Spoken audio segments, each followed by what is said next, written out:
I want to close our lunch hour and invite Tanya Combs to come and give us her views from an inside perspective from a large company. So Tanya serves as the Senior Vice President and the General Patent Counsel at Eli Lilly, and she advises senior Lillys at Eli Lilly and Company on IP strategy. She's leading a group of talented, experienced patent and trademark professionals at the company responsible for patent procurement, trademark procurement, maintenance, and litigation and enforcement for Lilly. And Ms. Combs, or may I call you Tanya, started her career at Lilly as a chemical engineer in research and development and optimizing the scale-up of clinical trial materials. She's held a number of positions in increasing responsibility at Lilly Legal, focusing on patent prosecution, litigation, brand support, trade secret protection and enforcement, the GC for the oncology business units, and others. And before joining Lilly Research Labs in 2001, she received a BS in chemical engineering and a JD from the IU McKinney, Indiana University McKinney School of Law in 2006. She also sits on the board of IP Board of Directors and has served on the executive committee as the board liaison for IPO's Pharma Bio Issue Committee and is active at the AIP LA. Welcome, Tanya. Thank you for joining us. I'd love to hear from you.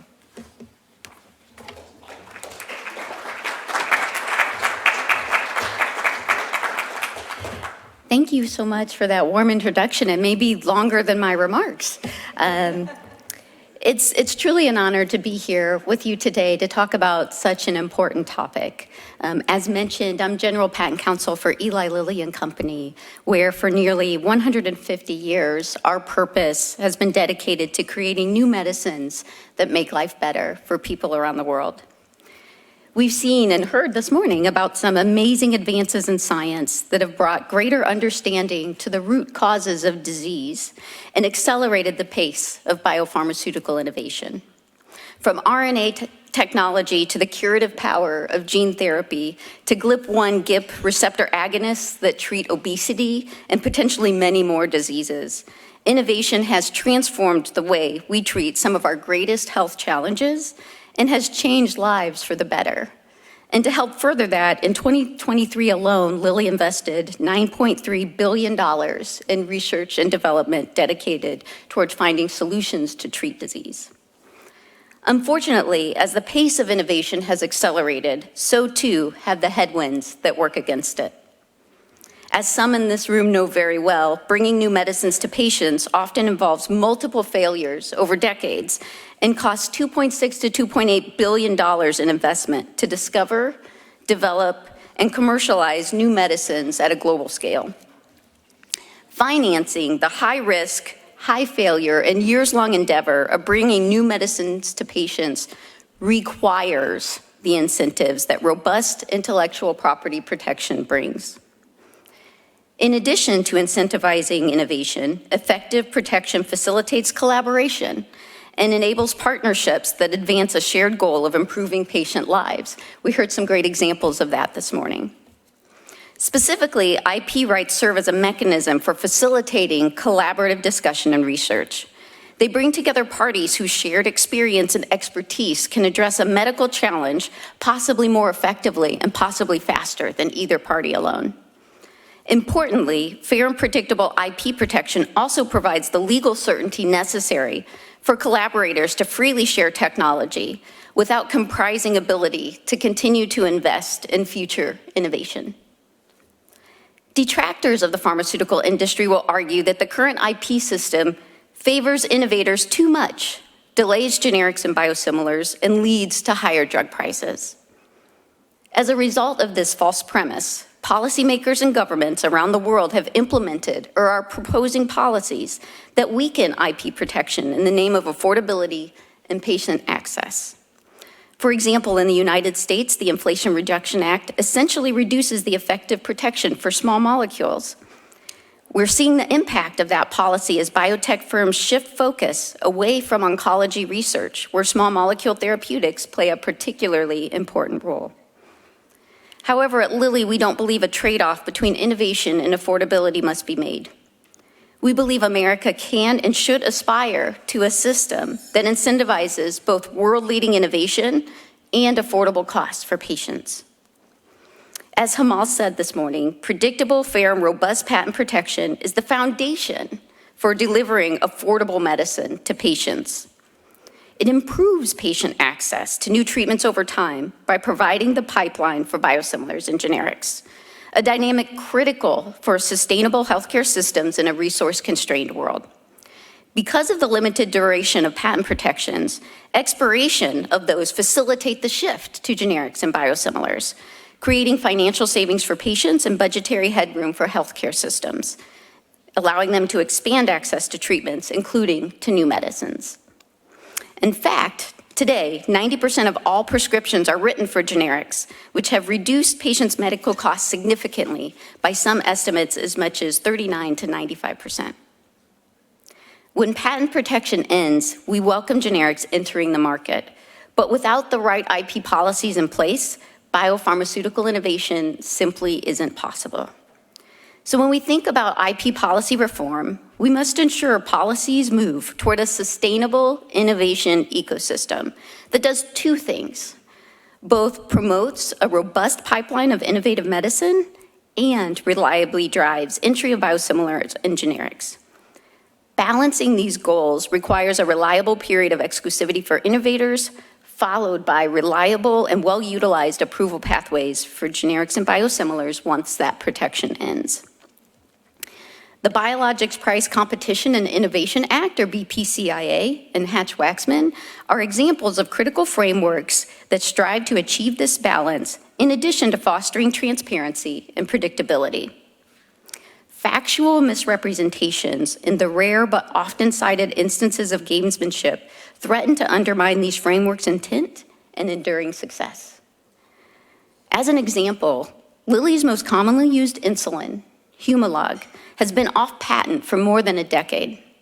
Yet we hear often the erroneous claim that Lilly has abused or extended patent protections to keep biosimilars off the market.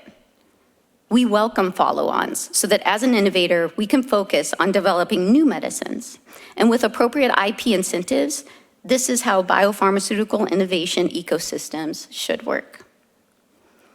As a call to action, IP reforms generally should first, ensure predictable, reliable, and robust exclusivity periods for innovators, and then predictable, reliable, and well-utilized approval pathways for generics and biosimilars, including efficient pathways towards determining biosimilar interchangeability. They should also ensure high-quality patents get granted, which is to the benefit of all of us, and prevent practices that give innovators a bad name, like the rare misuse of listings in the Orange Book in a way that could potentially delay generic entry. And finally, they should establish the US as a global leader, an example for other nations in ensuring the innovation ecosystem continues to fuel future medical breakthroughs. Lilly joins a group of its peer companies in supporting patient-focused IP reforms that promote scientific and technological progress for people, health systems, and society. Providing affordable healthcare and addressing unmet patient need are social imperatives, and strong IP systems are essential to achieving both. Thank you for your kind attention today.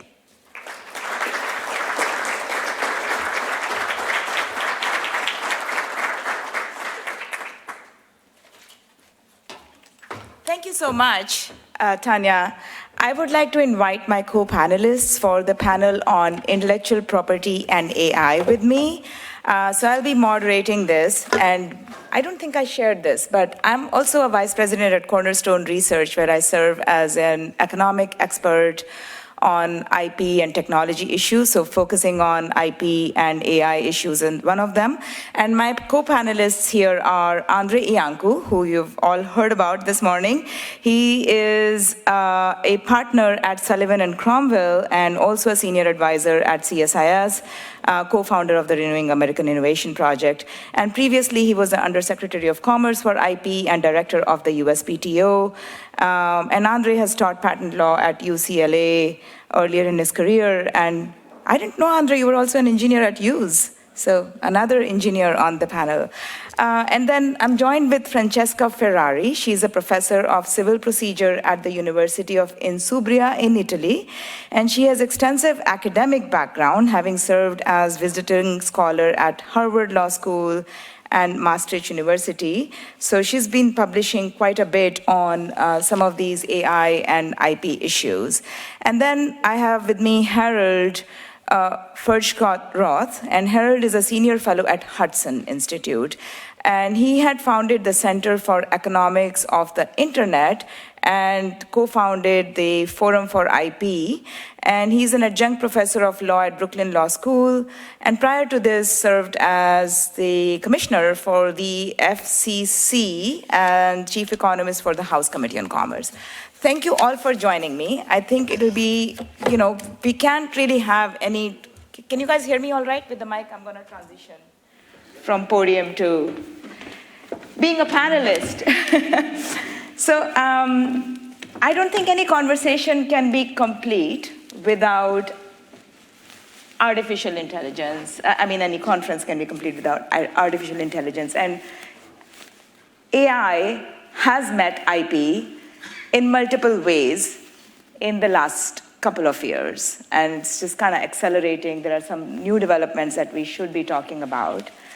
So there are really two broad themes that I want to discuss with you all today. And between, I think, the three of you and me, we can cover both sides of the Atlantic, thanks to you, Francesca. So I'm gonna, the two broad themes in my mind, and we'll hear from the audience as well, is first, broadly, what is the patentability or copyrightability of patent inventions and creative works when they are used or developed with the assistance of AI. And the second broad question that I think is sort of in a lot of people's psyche, and we've read a lot about it in the news, is the use of works for training data, training of AI models, and where does fair use and copyright begin for the use of these training data as inputs of these models, and similarly related to that, outputs. And there's quite a bit of litigation in that space right now.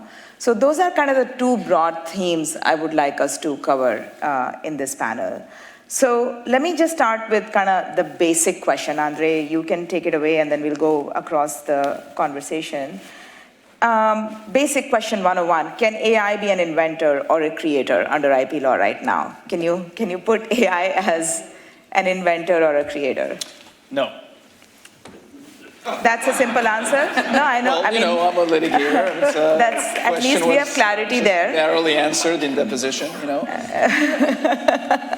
Right, so under current law, going back forever, to be an author or an inventor, which are the two categories mentioned in the Constitution for patents and copyrights, you need to be a human being.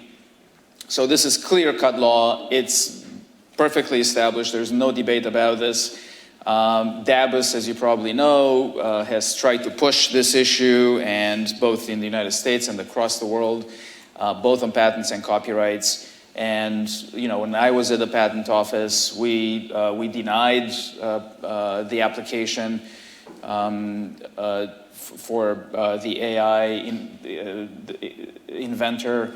They've done the same in the Copyright Office, and that was, the patent decision was affirmed by the Federal Circuit. I don't think it's a debate, and I think this is the case pretty much across the world. There are a couple of jurisdictions that have entertained the idea, but there are smaller jurisdictions. Clearly in the United States, this is a simple answer. But that really doesn't answer really anything, because the reality is that AI is a tool. I believe. I think it's just a tool like any other human tools that we've been using all along. It's a very advanced tool. definitely, it's a new direction, a new construct, and but nevertheless, it is a tool for humans to use in the creative process. And this is why, and so then the question is the AI itself, the tool itself being the creator or acting as the creator without the human being? Is the AI itself, at least in part, providing creative output, whether and that's where I want to copyrighted go. or patentable? Thank you. And that's where I want to go. But I did want to get the basic level question out of the way so that we have clarity for everybody, we're on the same page. So it's clear guidance, I think, from the patent and trademark copyright offices now that if you put AI as an inventor, you won't be able to get the patent granted under the name of a non-human inventor or a creator. But now, of course, the much more interesting question is, what is patentable and what is copyrightable when these tools are being used as an assist? And that's where it becomes interesting because, first of all, where does software and an AI begin? So how do you define what these tools are? But nevertheless, there have been guidelines from both the patent office and the copyright offices on like what should be considered as, when patents are granted with the help of AI, when should they be considered patentable, and creative works when they should become copyrightable. So I think I'll take those one at a time. Because Andre, you went first, let me just start with copyright. So, so Harold, I'll turn to you a little bit about where we are at here and what's happening in this space. Well, copyrights are in a very similar situation to patents. The Copyright Office issued a report in January on the issue of what's copyrightable, and the conclusion is very similar to what Andre just described with patents. You need a human element to be the author or the creator of the work, and the report focuses a great deal on just the issue of prompts. Can you have a copyrighted work just based on prompts? And the general answer is no. There needs to be more human creativity as part of the final work to be copyrightable. I find the Copyright Office report a starting point, but not an end point in figuring out what's copyrightable. So I think, to me, a lot of the interesting questions, a lot of the applications of artificial intelligence is if I give an artificial intelligence tool a draft of a column that I've written and ask it to modify it in some way, is my original work the copyrightable work, or is the element that I've given it, it's just based on prompts, is that copyrightable as well? We're seeing a lot of development of software with copyrights, and frankly, I think the Copyright Office report, both from January and from last summer, really don't focus on this use of artificial intelligence for the development of software. It just doesn't really transfer very well. So I think exactly consistent with what Andre was describing in patents. With copyrights, there's there ultimately will have to be human input and human creativity, but exactly where we wind up with what is copyrightable, I think that's still an open question. Thank you. And I did some work on this. I was seeing that when the Copyright Office asked for public comments on AI and copyrightability, I think this was in the summer of last year, and then they issued two reports. One is the Digital Replicas Part 1, and the second one that just came out in the beginning of this year. Do you remember the topic? Copyrightability. Copyrightability. That's exactly. a new word. And then Part 3 is coming on the training data right. soon. Mm-hmm. On the first one, when the public comments were being sought by the Copyright Office, We did some sentiment analysis on this, and it was incredible, right? They received around 10,000 comments from the public and from the experts. And most of the comments, even if you remove those from sort of the, the general public that were like a paragraph or a sentence or whatever, but really focused in on the experts, most of them, the sentiment was, well, we're not clear if the content that is generated with the help of AI should be copyrightable because of a number of reasons. So the sentiment analysis, I would say, from a copyright perspective, largely was, to put a label, negative. But obviously, there is another side of the story, and there's a lot happening in the space. So let's stay on this side of the Atlantic for a minute, Andre. What is your take on this, and where do you think this is going? Well, just to, first of all, to finish the story on the patent side, it's very similar. And in the Biden administration, they issued guidelines as to where to draw the line if the machine is involved, if an AI machine is involved, how much machine can you have versus human for it to be patentable. And by the way, they did not even define, as you said, Kirti, what is AI? What is the prohibited machine versus what the computer is, which is not prohibited? And so the bottom line is, I believe that's terribly misguided guidance. I feel the same about the Copyright Office guidance. And it is a total overreaction, I believe, by the administration, the last administration, to artificial intelligence. It really is just a tool. You always have a human being in it. We're not at the point of singularity where the machines are running rampant by themselves. They're creating themselves and, deciding what they're going to do and on their own and so on. There's human beings involved at some point, no matter what. And it's not very different than using a camera. We all take these selfies with this thing. Like, there's no question, nobody debates whether if I run around the town, and take a quick selfie, that it's automatically copyrightable. There's no debate about that. And what have I done? I've done literally nothing. I point and click. What kind of creativity is that? There is no question that the machine does so much more to take that photograph. It focuses, it composes the colors, it has lots of technology in it that does much more than me pointing and clicking. And, for sure, with an AI machine, when you do the prompts and you decide what you want to do with it, you do at least as much and probably more. But here is the more important practical issue.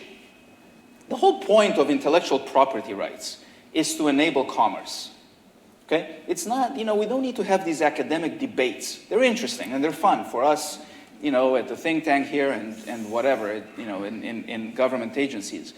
But the main point is to enable commerce, to incentivize innovation and creativity, to protect that innovation and creativity and investment, protect the investment into that, to have a system of laws to enable transfer of that technology, the licensing and the buying and the selling under the rule of law. That's the point.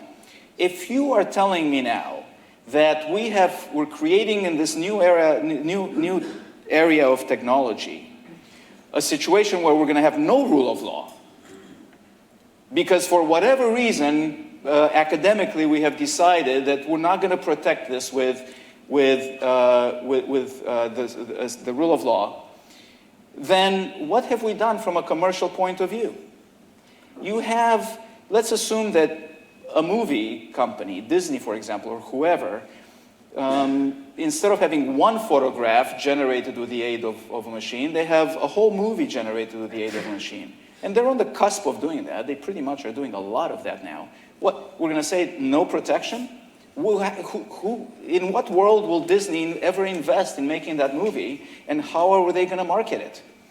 So from a practical perspective, no matter what we think the law is right now, we have to get to a point where we allow IP rights, patents, copyrights, whatever, IP rights on AI, on the use of AI in creativity. Otherwise, we're going to stifle this area of technology, and in particular, we're going to stifle the United States' ability to compete, because the other countries are not dancing on the hair of a pin like we are here in the United States. So let me play the devil's advocate here, and Francesca, jump in too.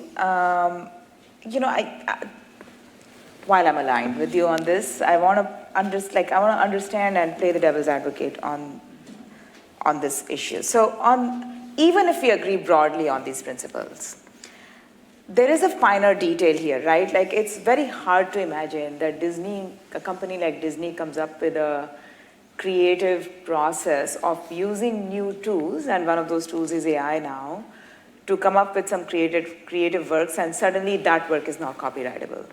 But then there have been instances where, like, I think there's this common example of this photo called Suryast. That was one of the first, I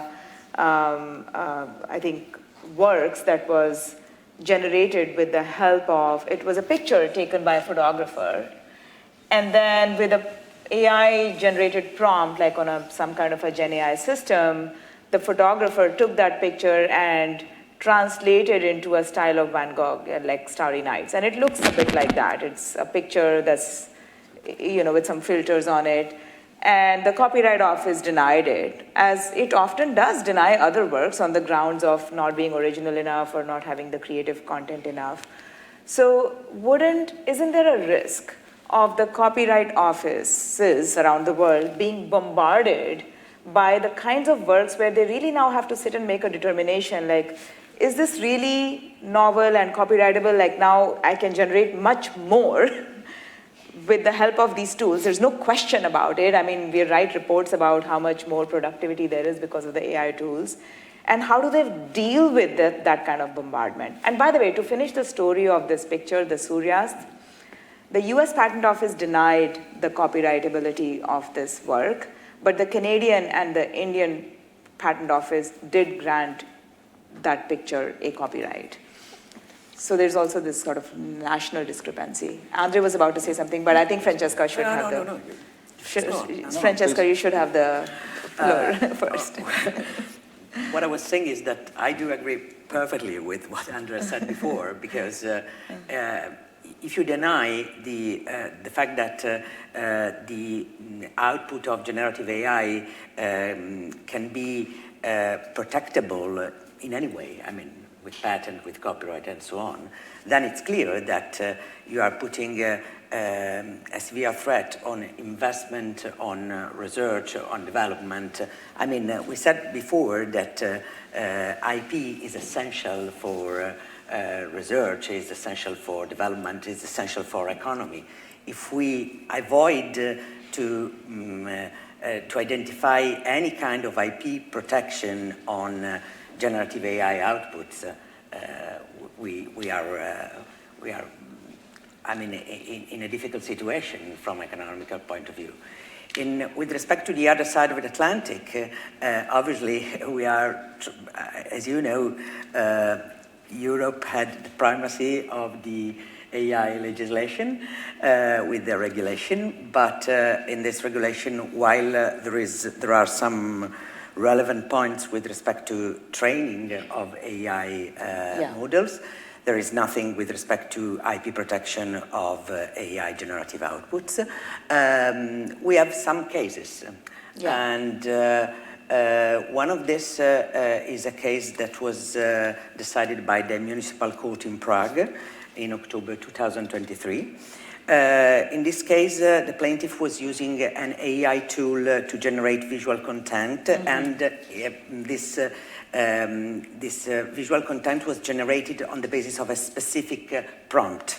Create a visual representation of two parties signing a business contract in a formal setting, a meeting room or an office of a law firm in Prague. The plaintiff filed the lawsuit. Why? Because the defendant copied the image on his own website without the plaintiff's authorization. And the plaintiff filed a lawsuit against the defendant seeking a declaration of his authorship to the image. obviously asking for the removal of the image from the defendant's website and for an injunction against further infringement. Actually, the plaintiff supported his claim by an assertion that as the author of the prompt, he was the author of the image. But the court concluded that he did not create the image of his own, but it was created through the use of AI. And so the image cannot be considered as an original result of a creativity activity performed by a human being. So it was only a first instance decision. There was no appeal. Someone is thinking that it could have been just a simulated pilot litigation. Coming to Italy, my country, in 2023, we had a decision from the Supreme Court. We are talking about the Sanremo Festival. I think most of Italians know about it. It's a musical festival. And in this case, in 2016, the Italian television was using an image representing the reproduction of a flower as part of the communication and broadcasting of 2016 Sanremo Festival. In this case, the Italian television was accused of having unlawfully reproduced this image that was created by an architect through the use of AI. Illegitimacy was firstly ascertained by the Genoa court, was confirmed under appeal. But then it happened that the decision of the appeals court was further appealed to the Supreme Court. And the Supreme Court, although through an obiter dictum, so it's not part of the ruling, because actually the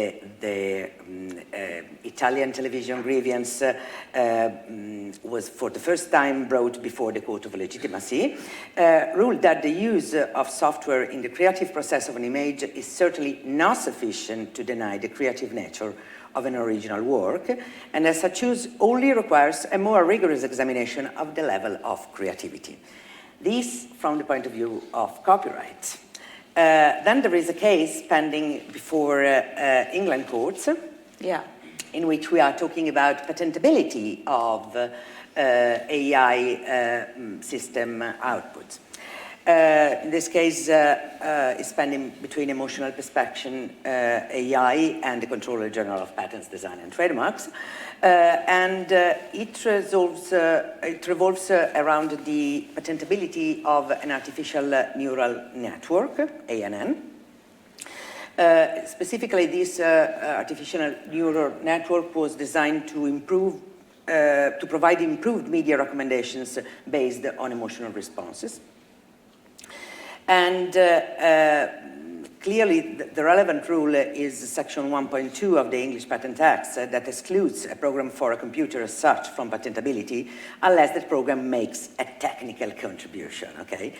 In the first instance, the High Court held that the ANN was not a program of computer, and in any case, it underlined that the difference between a program of computer and ANN is that the first one is implementing a series of instructions preordained by a human, while an ANN operates according to something that it has learned itself, I mean, machine learning.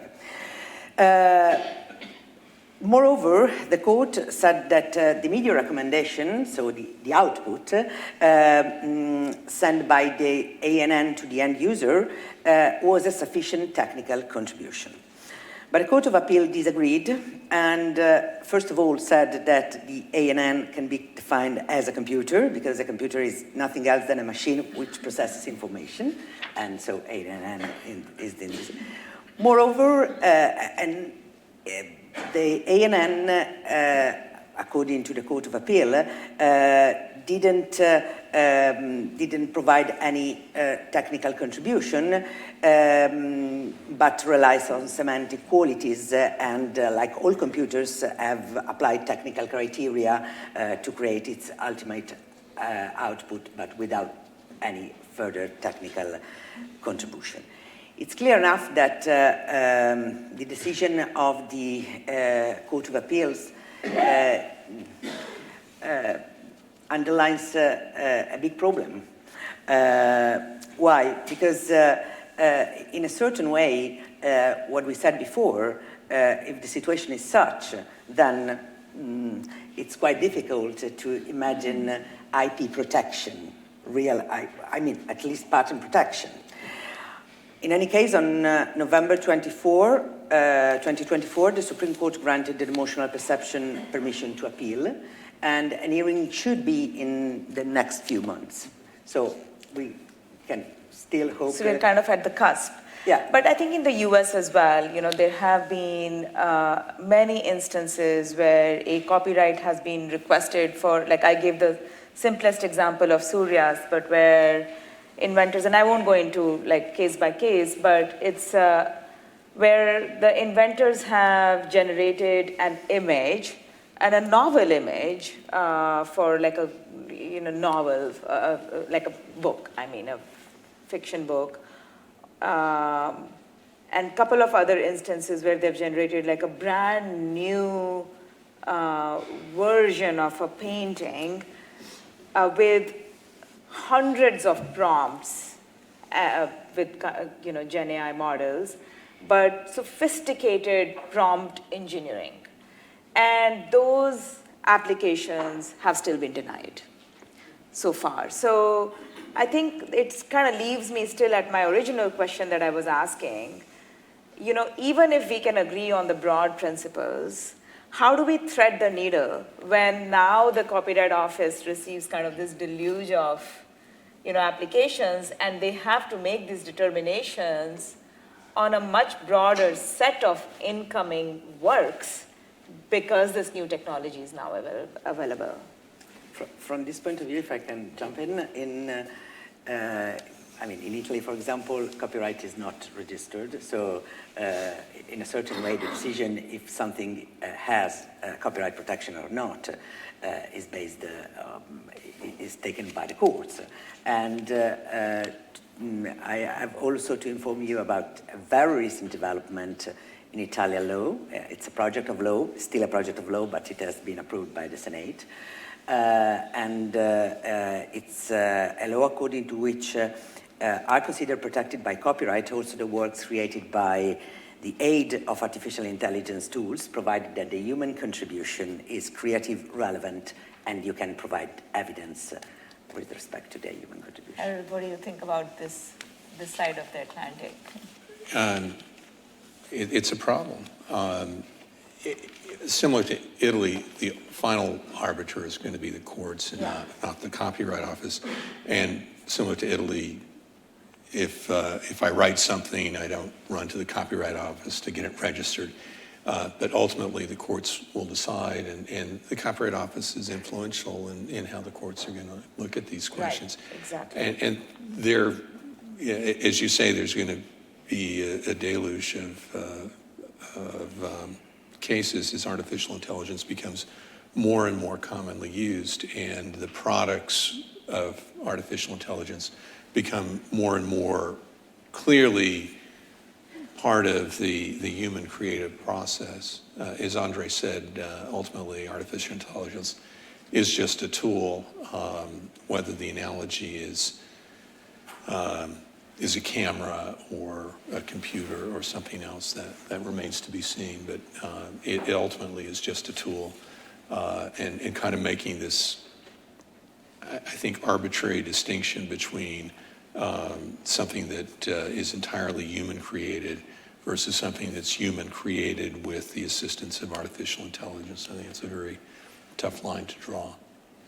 Well, it's to your question, Kirti, it's a self-imposed problem on the Copyright Office. See, until now, you never had, whether it's Patent Office examination or Copyright Office examination, you don't decide patentability or copyrightability based on the tools you've used to reach that result. You look at the picture or you look at the painting and you decide whether it's original enough or not, and you register or not based on that. Nobody until now asked, hey, did you use a paintbrush or did you use your finger? I mean, if you reduce to, to its logical conclusion, the only thing that should be copyrightable are the cave paintings, where people just use their fingers, because everything beyond that is a tool. The paintbrush is a tool.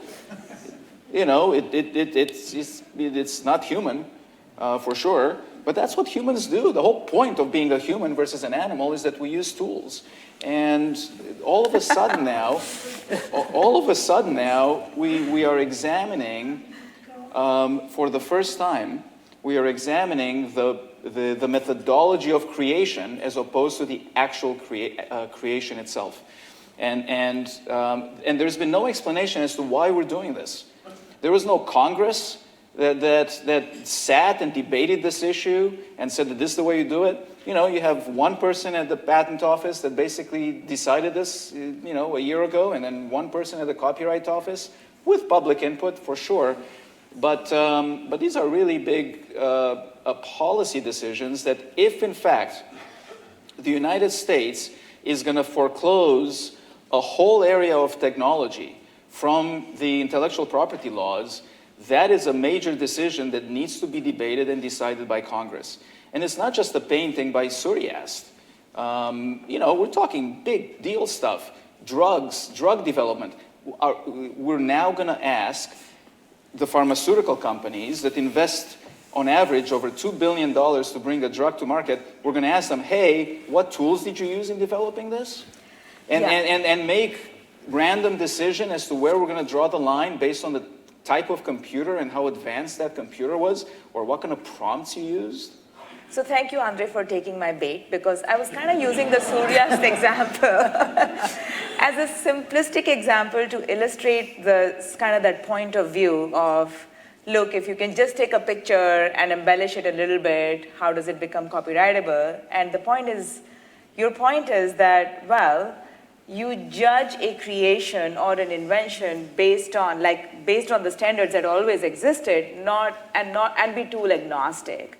And I think now I want to move into the domain of patents for a minute, because that's the other side of the spectrum that I was trying to draw, frankly, which is exactly kind of where you were going. And by the way, at CSIS, we had a workshop, an industry stakeholder workshop or two, I don't remember, Andre, you were leading them, where we were asking the industry people, okay, how is it that you're using your AI tools for your inventions and your patentability?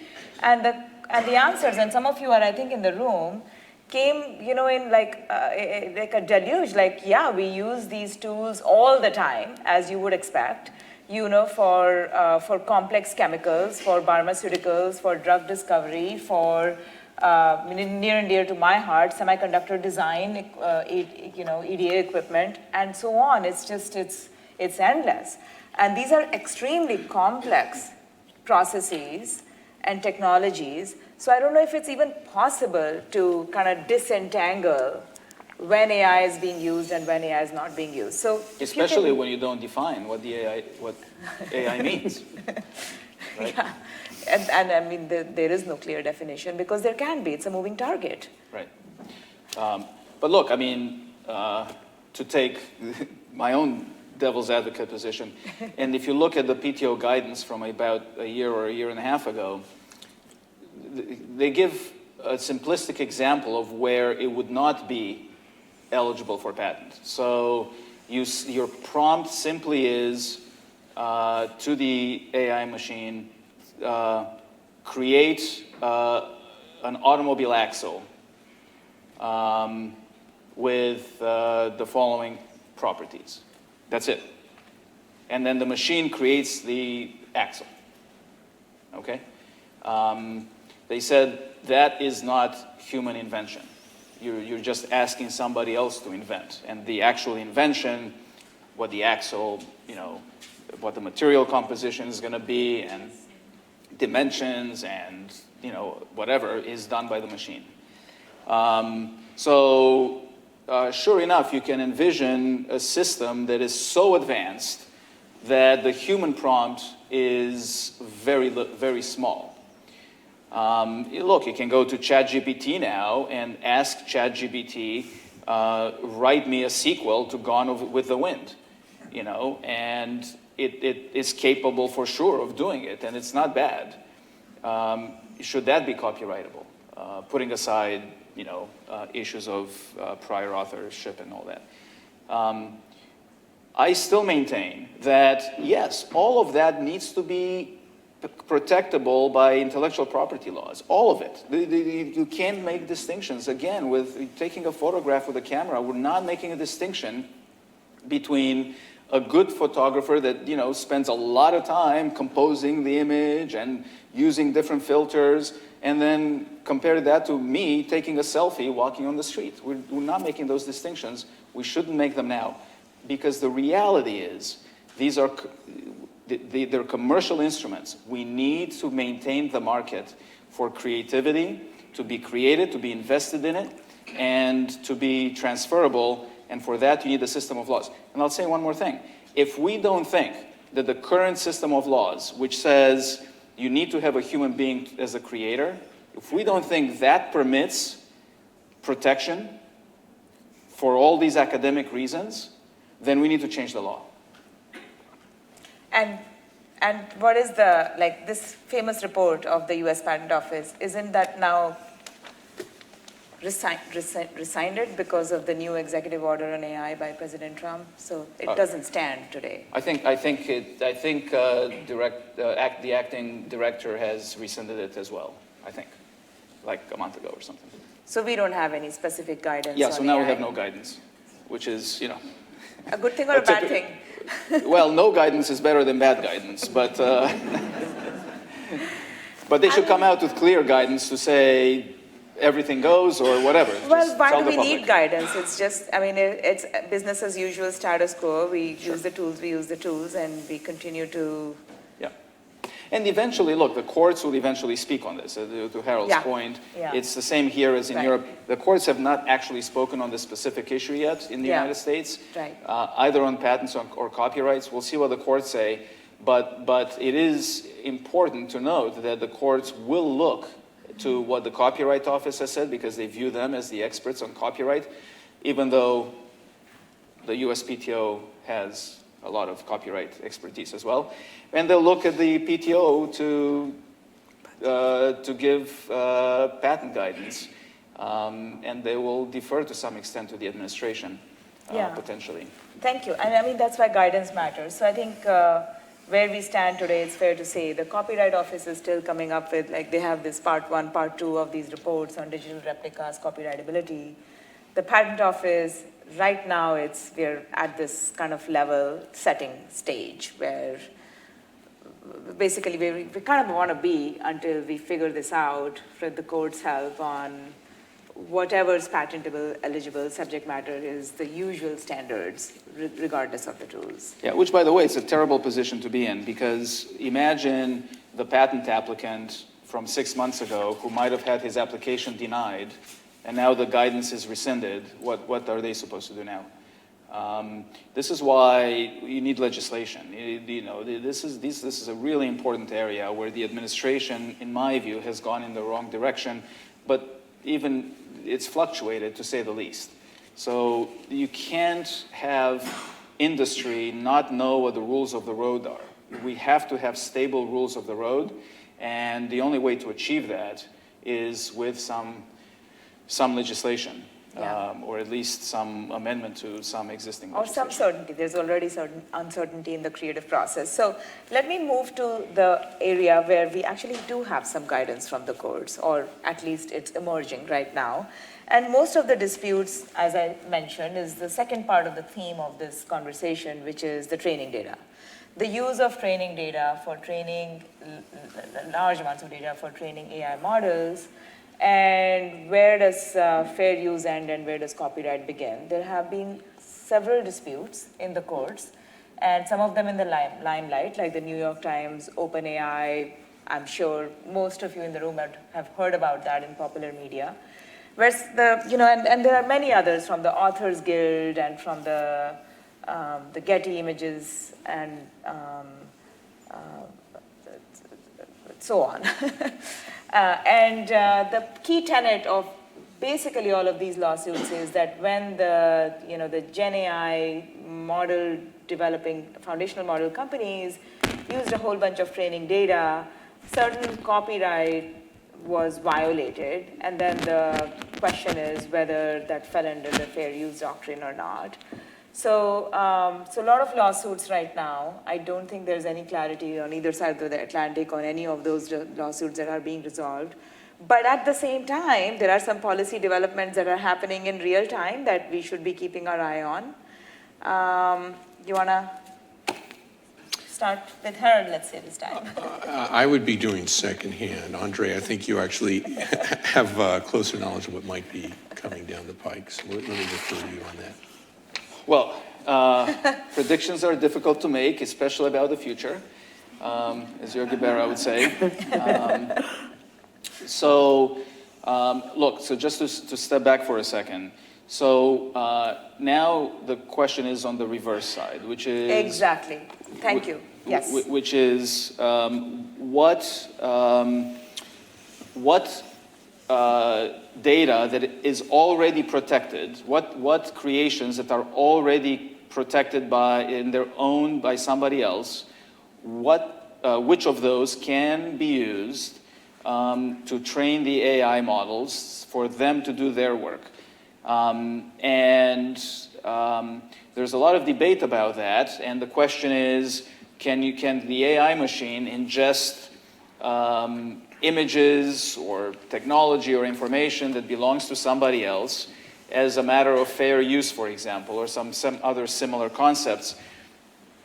And I think the administration currently is grappling with this exact issue. And I think what you're alluding to is that there are some rumors out there that the President Trump might issue an executive order saying that the use of any information for training purposes, for AI training purposes, is to be deemed as fair use.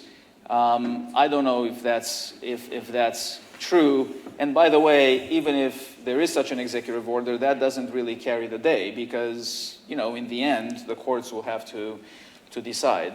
But again, it's administration policy, and courts do look to the administration for guidance on that stuff. But I got to say, again, here, we're overcomplicating ourselves. We are humans, and we have big machines up here above our necks, and we ingest a lot of data, okay? It doesn't mean that we can steal it for free. We train ourselves, for our whole lives with other people's works, but we don't steal it. We buy the book at the store, for example, and pay our $20, or, if we listen to a song, if I'm a musician, I ingest all the songs, but I pay for those songs. We don't just use it for free. I don't know why all of a sudden we think it's okay for machines to use other people's property for free. I just think it's just another tool. You got to treat it the same way. And the tool, by the way, the machines are not ingesting this thing on their own. They have human beings telling them, where to look and what to take in and how to use it. I think we have to be protective of the IP owners' rights with respect to these machines. So we'll see. I'm not sure that the rumors are accurate about the use of data as fair use at all times. But if that's what they do, I think it would be devastating for the creative community. So for the creative community, again, it's not such a straightforward question. Harold, I think you're going to say something. Let's start with you. Then there's the EU AI Act that has quite a bit to say about training data. And then I'll be the devil's advocate. Okay. Ultimately, a lot of this is going to wind up in litigation as either primary or secondary copyright infringement. If there were an executive, I think the artificial intelligence companies are understandably fearful that they're going to wind up in court on various infringement matters. and an executive order along these lines would help them out a lot, if nothing else. Even though it's not binding law, that's where the Department of Justice would be advocating in court, rightly or wrongly. It is a tool. It's a tool that can be used for good purposes. It's a tool that can be used for bad purposes. Recently, I did a little personal experiment. I went to some artificial intelligence platforms and tried to get them to tell me where to get Taylor Swift songs for free. And fortunately, I was surprised. If I just go to Google search and put in Taylor Swift, free Taylor Swift songs, it'll give me a whole list of places to go. If I go to ChatGPT and ask the same thing, no, that's protected by copyright. Oh, come on, just tell me where the site is. No, we don't. I have to say, it was the artificial intelligence platforms were more mindful of copyright protection than Google search is. But ultimately, that's where litigation surrounding artificial intelligence, or at least one area, is going to be in the future. Lawsuits brought by content owners going after the artificial intelligence platforms for secondary infringement. They may not be the ones infringing, but they facilitated the infringement, and also, oh, by the way, they make money off of that infringement. So there's additional liability for that. Or alternatively, the ISPs who provide access to the artificial intelligence platforms could also be sued for secondary infringement. Right. So these are very important questions. And if there were an executive order saying everything is fair use, well, that would undermine a lot of these cases. But it would also, I think, completely undermine the concept of copyrightability of really almost anything. If it's all fair use, because if you scrape the internet for everything there is fair use. Well, then if you scrape the internet for anything, then it's fair use, and you can just take it. You don't have to pay any royalty. It's all fair use. So I think that's deeply, deeply problematic for the copyright industries and for the concept of intellectual property generally. So, like I think Andre was saying, and I want to emphasize, this is the other side of the coin, right? The content creators have this content, and now there's a ton of data that is being used for training these models. Okay, so there are licensing deals that are out there. There are many, many licensing deals that are being struck in the industry between the Gen AI model developers and the content creators, or especially the big ones, Reddit, OpenAI, right? That's one example, and many others.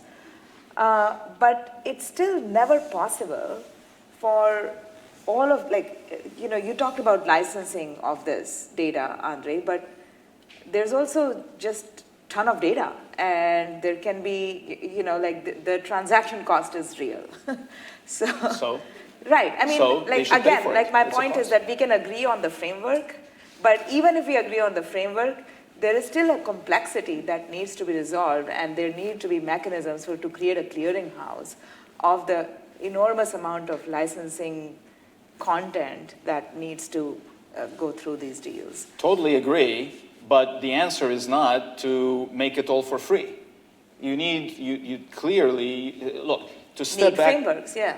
To step back for a second, there is a national U.S. macro level problem, both economic and national security here, okay? So AI becomes better and grows faster if it is trained with more and more data, okay? If we compare ourselves to China, China has a centralized government, centralized dictatorship really. They don't care so much about people's privacy and divisions between companies and whatnot. So they can have one humongous giant database of data that everybody can use. That's their system.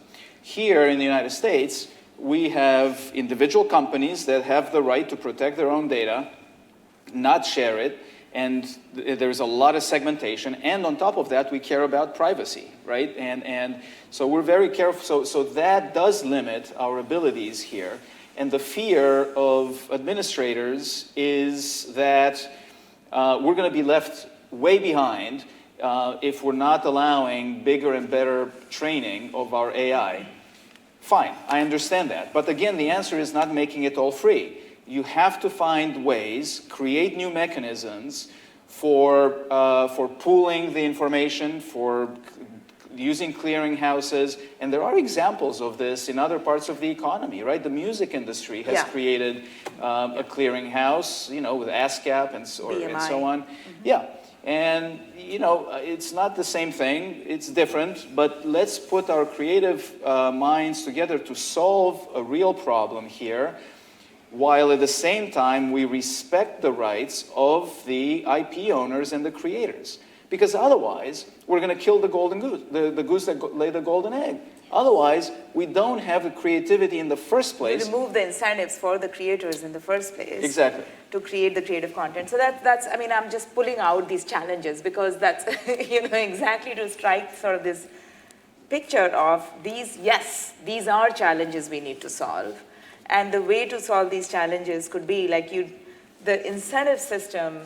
If the incentive system is protected, we can still resolve these challenges. And it's likely that if there is no sort of this overarching regulation, we do end up in a place that the music industry ultimately ended up. And you know, for those who don't follow it, it's basically collective licensing schemes across the industry, these big clearinghouses like BMI and ASCAP, where the rights are pooled in one single place and the licensors act as the aggregators of a whole bunch of content and then license it like in one single, you know, transaction with whoever needs to license the data. So it serves as like the transaction costs, as I'm speaking as an economist, are significantly reduced. Now, let me turn to the EU. The EU AI Act does say something specific about training data. Yeah. And where do we fall on that side of the Atlantic so far? On the other side of the Atlantic, the main problem is the TDM exceptions, the TDM, tax and data mining exceptions that were contained in the Directive on Copyright and Digital Single Market of 2019. The TDM exceptions allow the reproduction and extraction of lawfully accessible copyrighted content without the right holder's prior consent, and these exceptions apply. There are two exceptions. The first one applies to scientific research by research and cultural institutions. The second exception is linked to commercial purposes, but in this case, it is lawful, this text and data mining, only if the right holders had the possibility to opt out. And since they didn't have the possibility to opt out because all of this stuff was new, the TDM exception doesn't hold? Moreover, the point is, how can you opt out if they do not tell you which are the instructions to opt out? I mean, how the opt-out has to be done is it has to be machine readable or not, and so on. What is, to be honest, on these points now at EU level, there's quite a debate because of these specific issues. These specific issues are dealt by the AI office, and namely by the experts who are drafting the code of practice that is to which AI Act make reference, and the creators at European level. I mean, I know much more about Italian level, but at least the creators are not really happy of how the third draft of this code of practice is dealing with TDM exceptions. Why? Because actually what is underlined is that the exceptions enacted in Articles 3 and 4 of the Copyright Directive at a time when generative AI was not there, can be interpreted as covering some specific operations of training of a generative AI model, but certainly not all aspects of this training, not all aspects or stages of the life cycle of AI models and systems. And thus, what is requested is to identify the exact scope of the TDM exception. Moreover, according to the creators, within this third draft of the Code of Practice, the transparency obligations on the AI deployers are really mitigated too much in order to protect properly copyright. From this point of view, it has to be also mentioned a recent case that had been decided by Hamburg Court. In this case, the plaintiff is a photographer who made one of his photos freely available to the public via a photo agency website, specifying that it was not possible to use automated programs also to get content or indexing, scraping, or catching any content on the website. In this case, the defendant is a non-profit organization dedicated to promoting research activities in AI. For the purpose of AI training activities, defendant downloaded and stored a copy of a variety of pictures from publicly available resources, and also the photo of this photographer. The plaintiff requested the defendant to stop any reproducing activity, to remove the photo, and obviously an injunction. The court dismissed the claim because although recognizes that the plaintiff in its position as the author of the photo holds exclusive rights of reproduction, stated that text and data mining activities for the purpose of AI training activities fall within the definition of text and data mining, that research organizations are entitled to make reproduction for text and data mining activities for the purpose of scientific researches, that research organizations who can ask for the application of Article 3 of the directive are not only research institutions but also other institutions active in research, in scientific research.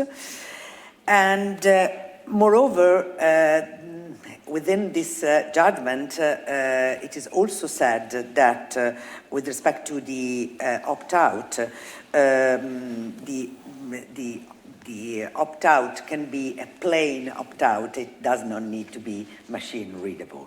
Okay. Clearly, I'm struggling to follow, but the key point here is that the court is saying, well, yeah, we understand you have an exclusive right, but maybe there's an opt-out that's available for this institution because it's used for scientific research. And moreover, they ascertained that in this case it was for scientific purposes, Article 3. So this exemption applies. Okay. And I mean, that's fair, but I would say that, from the economic perspective, there are other couple of challenges that we didn't discuss.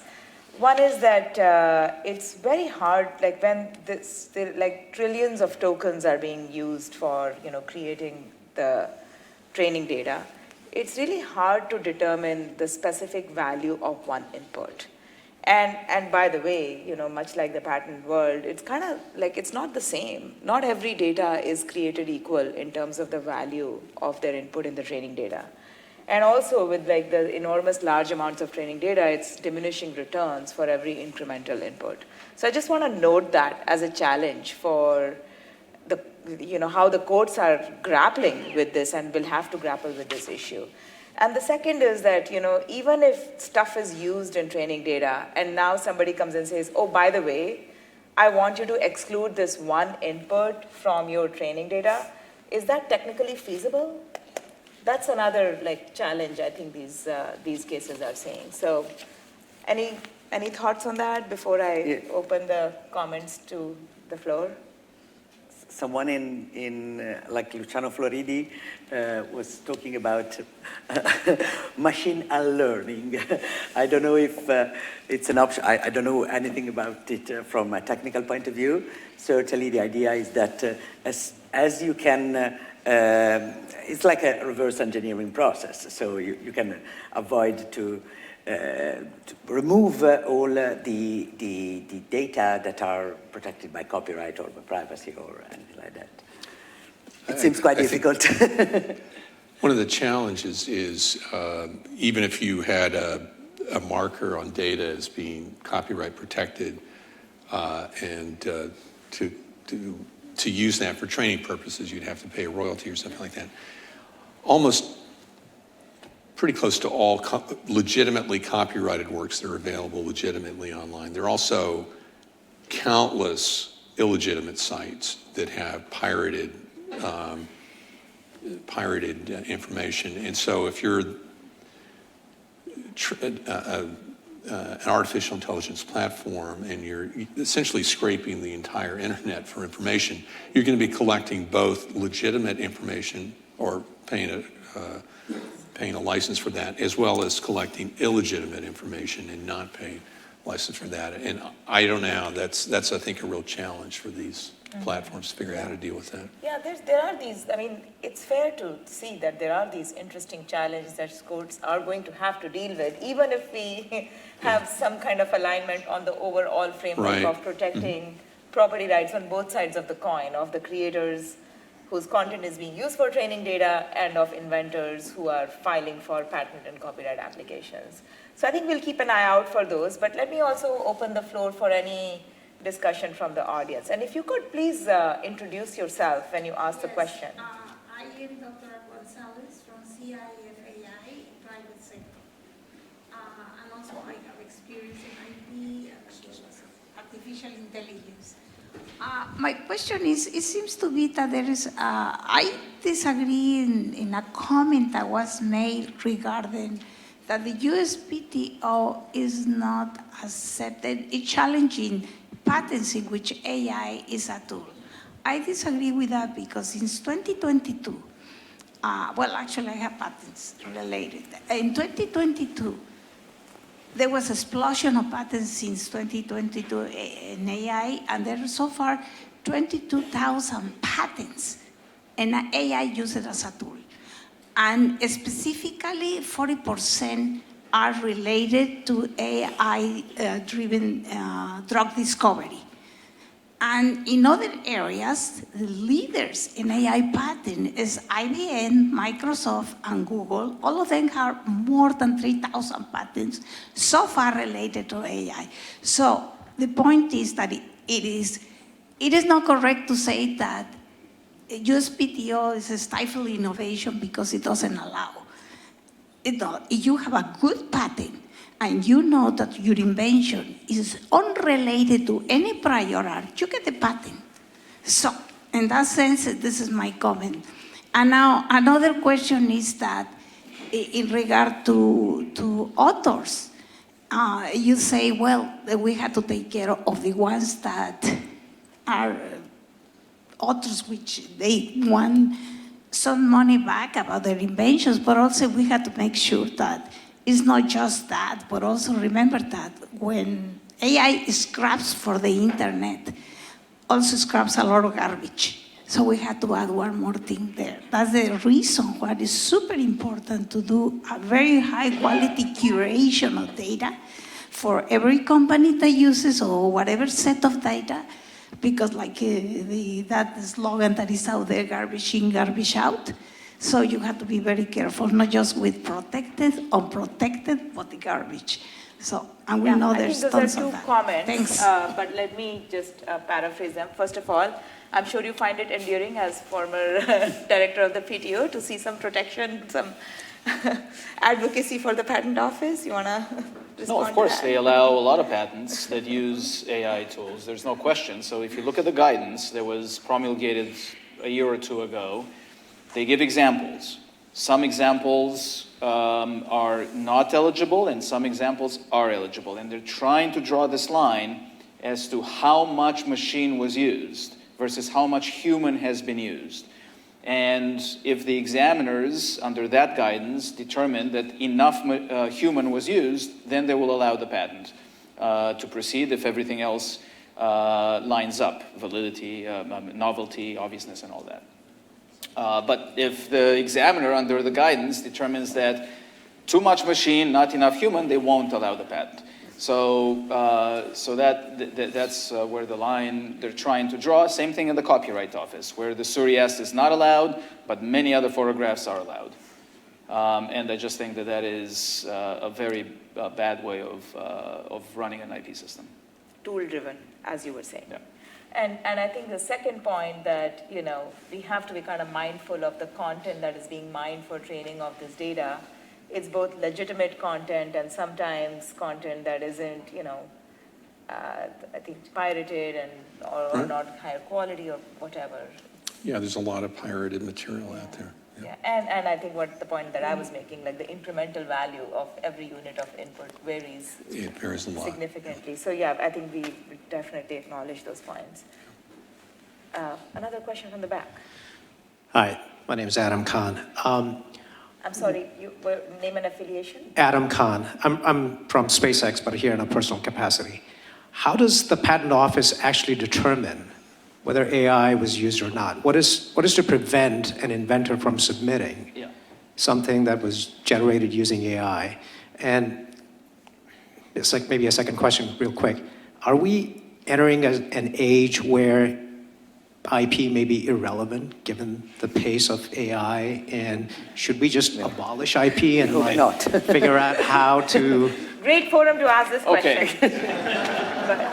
The answer to your second question is no. Now, on the first question... But at least we open them up. Look, I mean, it's a valid question. We should but it's a whole other...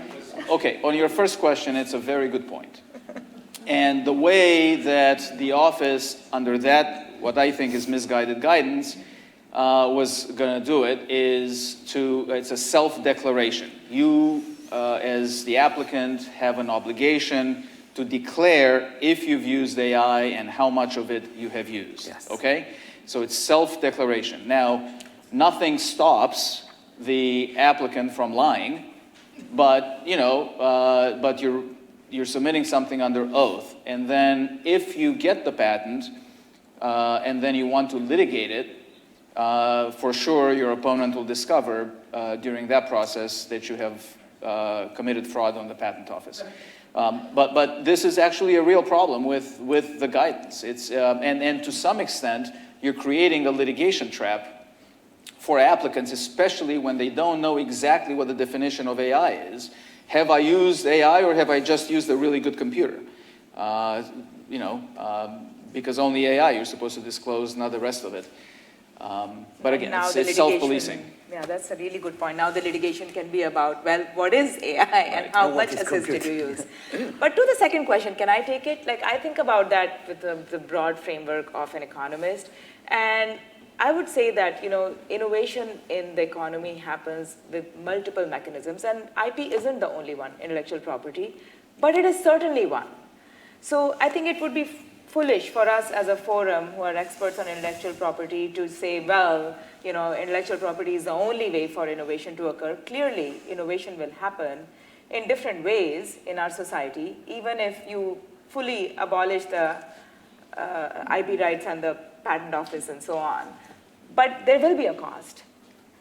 It does provide one of the important mechanisms for inventors and creators, right? And that's why it's instituted. There are many macroeconomic studies that look across countries and time series analysis and so on to try to understand the impact of having a system like this. So, for what it's worth, why should we abolish one important mechanism for innovation and not protect all of them? Yeah, look, I really don't know, Kirti, whether you can have an innovation ecosystem in a free market economy without an intellectual property system. For sure, it hasn't been tried. So it's a big ask to ask the country which from the very beginning, from like day one, had an intellectual property system. It's in our constitution. It was the fourth bill that was passed when the government was instituted in 1790. And ever since then, everything we've done, all the technological advances, everything has been under the auspices of this intellectual property system. So before we start abandoning that, we better be sure that we know what we're doing. Because technology is moving very fast, as you indicate, and I don't know what other mechanisms we're going to have to make sure that we keep pace. Now, The question, nevertheless, is a really good one, and it's a much bigger topic. It's like you can spend a full, a lifetime trying to discuss that. But just simply to say that technology today is very different and moving at very different speeds than it was in the 18th century when the system was established, for sure. So, and they didn't have AI back then. They didn't have DNA processing. They didn't have data that's generated at huge rates. And it is fair to ask whether we need to make some modifications to the system. Maybe we need a new IP right. Maybe we need, in the United States, we have no protection for data. There is no IP right of any kind for data. It doesn't exist. No patent, no copyright, no nothing for just simply data. Maybe we need a sui generis right for that. Things of that nature. Maybe we need a sui generis IP right for software. And as compared to other types of technologies. Maybe we need the sui generis right for DNA processing. I'm not advocating for those things. I think the system works as it is now, but it's a fair question to ask, not to abolish the system, but what adjustments or what new types of IP rights need to be generated. And again, this is something for Congress to discuss. They haven't really touched these issues since the 18th century, and technology has moved a little bit since then. Yeah, property rights and their role, and where do you draw the line? Back to AI, anything that the audience would like to jump in with, or we can, I think we have one more question from the back, and maybe we can take a couple, or we will see how it goes. We can take one. So, hi, just as a quick question, how does and this... if you can introduce yourself, please. Oh, hello, I'm Todd Wiggins, just an interested and curious participant, like everyone here, I think. But a question is, how do we compare to our neighbors across the world? I mean, they're having these discussions too, and so we don't just operate out of vacuum. So how are we going to compare to them, and are they gaining an advantage with their own intellectual property rules and competing with us in the big picture? What's the question? What are the other countries doing? What are other countries doing, right? Tour across the globe. That is a fantastic question. I know we'll discuss it in the final panel of the day, but just quickly opening the floor for... I'm happy to start. The U.S. has a comparative advantage in some industries, one of which is artificial intelligence, another which is intellectual property. If you are a young musician, a young artist, a young software engineer, a young electronic engineer developing the latest semiconductor chip, you want to find your way to a country that's going to protect your work. And you do. We are a magnet for great intellects of all types of persuasions. And that makes our country strong. It's a great source of growth. The same thing with artificial intelligence. Artificial intelligence in the United States are way ahead of the rest of the world, and we want to keep it that way. These are important industries to the United States, and they are, in sort of economic terms, you kind of want to play to your strengths. You don't want to undermine places where you have sort of a natural advantage, and these are industries in which the United States has very strong natural advantages, in part because of the rules of law we have that protect intellectual property, and it's very important to keep those in place. That's a very nice answer, Harold. Maybe I can be a little bit of a damp towel here because Adam Mossef and I just did a panel on this last week, and we were taking a tour across the globe.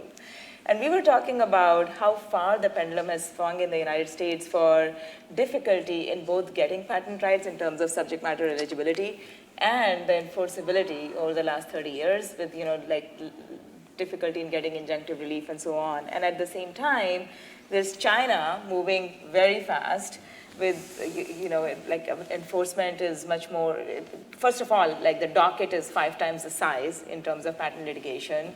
The incentives to file patents is just off the charts. It's the largest patent filer at WIPO. And in terms of enforceability, the timeline itself, it just like takes 12 months to go and move the docket in any court is incredible. And then with the Unified Patent Code recently established in Europe, there's the same kind of goal that the Europeans have of this extremely fast-moving dockets, and you're seeing this impact on patent enforcement sort of moving to other jurisdictions. I don't know, as a patent litigator, what do you say, Andre? Well, yeah, I agree with you. From a patent litigation perspective, enforceability, really, we have fallen behind. We've overcomplicated our systems. We have too many redundancies. It's very expensive. It's really hard to get an injunction, which is really strange because these are exclusive rights. And you compare ourselves to some European jurisdictions like Germany, the Unified Patent Court, China, even Brazil, where you actually can enforce in a much more streamlined manner and actually have a firm, significant relief. We've definitely fallen behind. Still, it's a very good system here, yeah. and it's definitely the protections are definitely good enough for sure to enable the type of creativity we need. But we can do a lot better, and we need to modernize, we need to simplify. We can learn from others that have raced ahead of us a little bit. And on this AI stuff, we're overcomplicating ourselves. I think other countries are not, the Chinese are not having some of these issues we're having. We're just overcomplicating ourselves. And I think we need to simplify there. But I think, Harold, you were absolutely right in concluding that we should be playing to our strengths and we should be sort of aspiring to staying there. So thank you. I can't speak to the patents. I think it's very different to enforce laws in a country that's kind of a centralized government, and enforcement's very easy in that situation. Well, thank you again, all three of you, for your remarks. I really appreciate it, and for great participation from the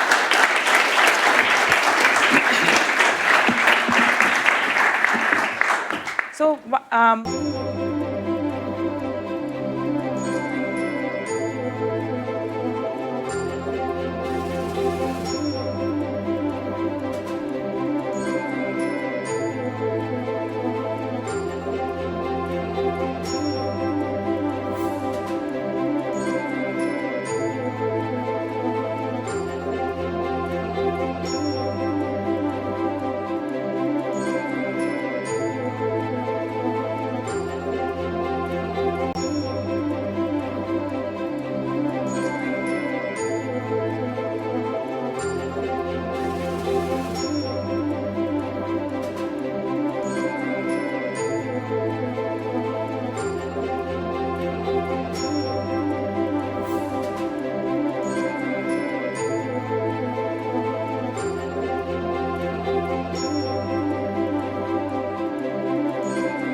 Wherever you want. You get to sit wherever you want.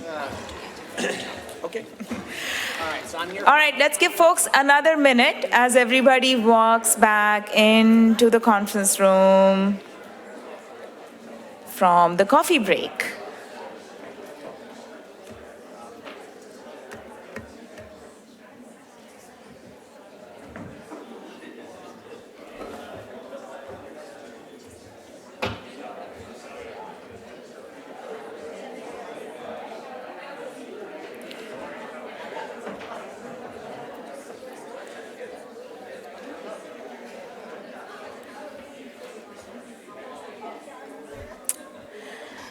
Welcome back, everyone. So this is our final panel of the day, and I think it's a really important one. It's our call to action, architecting the future for innovation policy. And it's aligned with what I started the day with, which is the transition report that CSIS has put out on for this administration on intellectual property. And it ends with certain key points on call to action. And so this panel is, very carefully orchestrated again to bring very different perspectives on the table, moderated by Jamie Simpson, who currently is the Chief Policy Officer and Counsel at the Center for Innovation Promotion, C4IP. And she was before being in this role, she was counsel for Senator Coons and has spent quite a bit of time in different positions in House and Senate Judiciary Committees on IP. So a lot of legislation experience from Jamie. And we have Judge Michelle bringing the judiciary experience, Adam Mosser from academia, Brian Pomper, who can bring a trade perspective, and Macon Delrahim, who can bring the competition antitrust perspective. So I think this is a perfect playground for you, Jamie. So please take it away and give a plug to our report, please. Thank you. Well, it's my pleasure and honor to moderate such a well-informed and esteemed panel to talk about, I think, a really important topic, which is how to take everything we've discussed today and to put it into action. What action should our country be thinking about to address all of these challenges? So I think this panel probably needs no introduction, so I think if it's okay with everyone, we'll just jump right into the conversation. And I wanted to start by asking an opening question that every panelist could comment on. And it kind of goes to a fundamental issue of, is the United States able to be in a position to affect policy change, which might kind of strike you as an odd question, but the reason I bring this up is that one of the interesting points of the CSIS report is that it notes that United States courts are not always the first choice courts for litigants looking to settle international disputes. Litigants might go to Europe, to Germany first. I've even heard of plaintiffs going to Brazil, which is giving very speedy injunctions these days. So, with that basis, I'm kind of curious, and I'd like the panelists to comment on, how does this shift in what courts are the courts of first choice affect the ability of the United States to influence global innovation rules? And second, if you think the shift undermines the US's ability, what legislative or regulatory steps should the United States be considering? So anyone can jump in. It's a court question. Sounds like you, Judge. Well, the first thing to say about courts is that they are not your best institution to make broad innovation or economic policy. Of course, as a default mechanism, they end up making certain important decisions, and those decisions are nearly always authoritative and binding. Of course, they can be changed with subsequent legislation if they depend on statutes as opposed to the Constitution. But the courts are not well equipped to make broad policy in these areas. So getting the roles straightened out, I think, is the key. Let the courts do what they do best. Let the Congress do what only the Congress can legitimately do in a democracy to balance out conflicting interests and to make basic judgments on behalf of the society. And the executive, of course, also has a really critical role. Now, obviously, commerce is global, science is global, money is mobile, and therefore also global. And one of the problems with courts is that they not only look backwards, precedent reigns, but also they look inward in the United States. The courts don't focus on what's happening in Europe or Asia or China. It's just not in their nature. So we're giving up in several ways on leadership in intellectual property and all the scientific and commercial advantages it can fuel. And it's a big mistake, and it's easy to fix if we get the roles right and get some kind of coordination among the three branches, each in its best role. And secondly, have a unified strategy. We don't have innovation policy in the United States. We have 10 different innovation policies fragmented around different executive branch agencies. We need a unified plan, and it needs a high-level direction once it's being activated or implemented in the executive branch.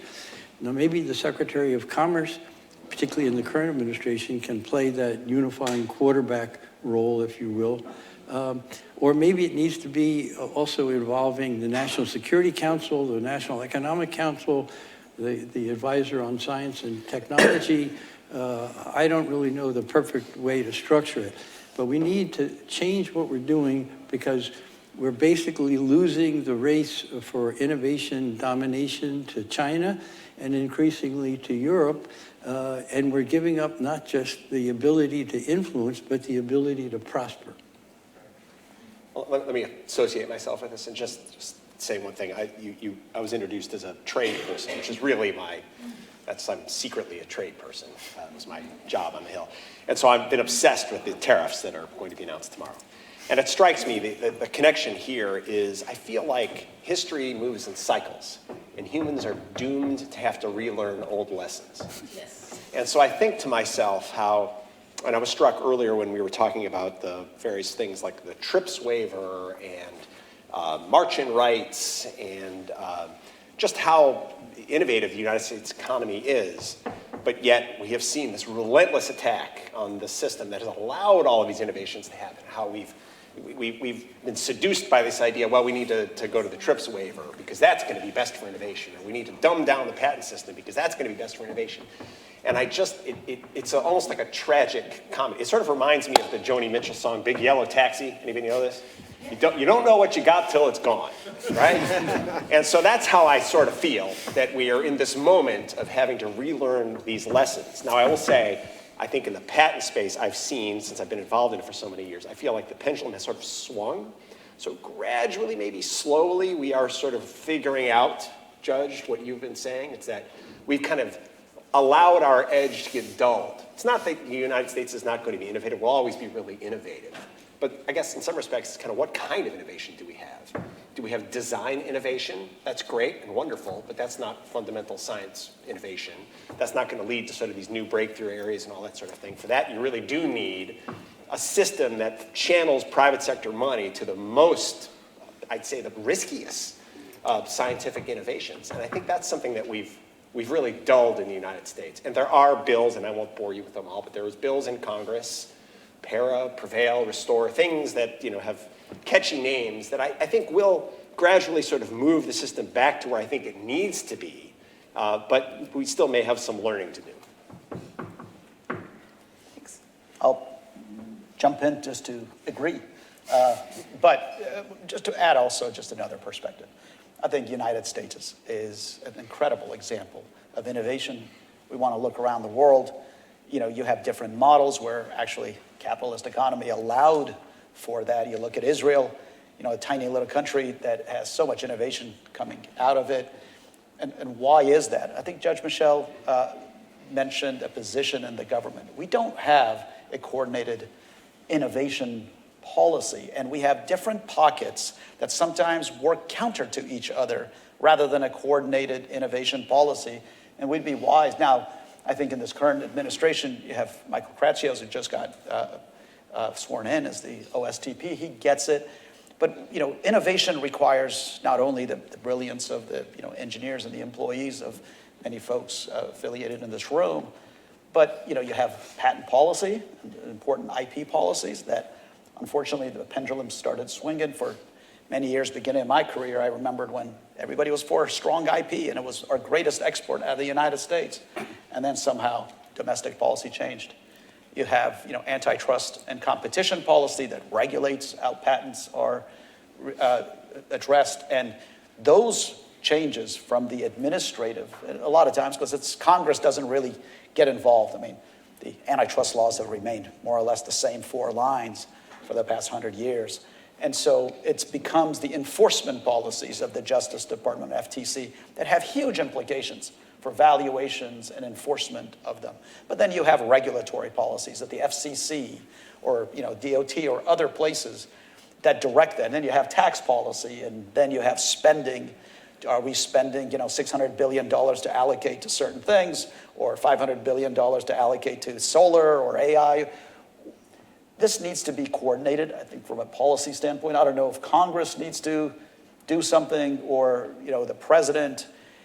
But all of these we need to figure this out because it has a huge national security implication. If we have been in a race with China, and it is a huge focus of the last administration as well as this administration, I think for the last 10 years it has been an issue that folks have been considering, is are we losing leadership? Whether it was solar panels, automated cars, chips. And now those countries, because of their system of government, are using a lot of these policies, whether it's antitrust policies and semiconductors in China. You got a merger, trying to go around in that to try to improve and compete, in a vertical matter. Good luck, And SAMR is now just yesterday they announced that they're using their antitrust authority to block the merger of or takeover of the Panama Canal roads by a consortium of investors. What does antitrust have to do with it? Well, in Panama from Beijing, well, it's a power that is being used. Another one of our great exports out of the United States has been antitrust law. We have 147 or so different antitrust agencies. I'd say 90% of them have no idea about the power that's in their hands and the damage they could do with the wrong policy. We've certainly been learning. It wasn't that long ago, maybe 10, 15 years ago, where we had a major policy that affected and put its thumb on the scale of how patents are used, particularly in the standard setting stage, which was wrong. And, fortunately, Andre and I thought about this and we came up with a better policy to remove the thumb from that scale and let, the system work its way. But we need to think about all of these and the implications to happen, the international and national security stage. Megan, you mentioned SAMR. I was wondering if you could explain that briefly for people who might not be familiar with it, and maybe just kind of piggybacking off of that, talk a little bit more about antitrust in this context, and especially when you're talking about standard essential patents. Recently we've seen proposals from around the globe that would go, maybe even beyond standard antitrust to try and regulate it. The thoughts about that and how the United States should respond. Sure. So let me get to SAMR. I mean, it's the Chinese Antitrust Authority. China didn't have a comprehensive antitrust law until 2008, August 8th, 2008. They did in my previous time when I was the deputy for international at the antitrust division. I had the good fortune of going out there a few times and helping them provide technical assistance to craft their antitrust law they call the anti-monopoly law. Then they had 3 agencies, and unlike the United States, the Chinese saw the wisdom of consolidating their antitrust agencies. Well, we still have 2, and some would argue 52, antitrust agencies in the United States with concurrent jurisdiction. But then they combined this, I want to say 6, 7 years ago, into SAMR. And it's been a very muscular antitrust agency. The Chinese have been using their approval powers to block certain mergers, to impose conditions, maybe extract licenses, joint ventures, others, some local requirements through that agency. It is, it's become an arm of their industrial policy of that regime. It is what it is. It's just reality. In antitrust law and how it affects IP, and particularly in the standard setting, as you asked, there were creative, that's one thing we do have in the United States. We have creative lawyers, creative economists.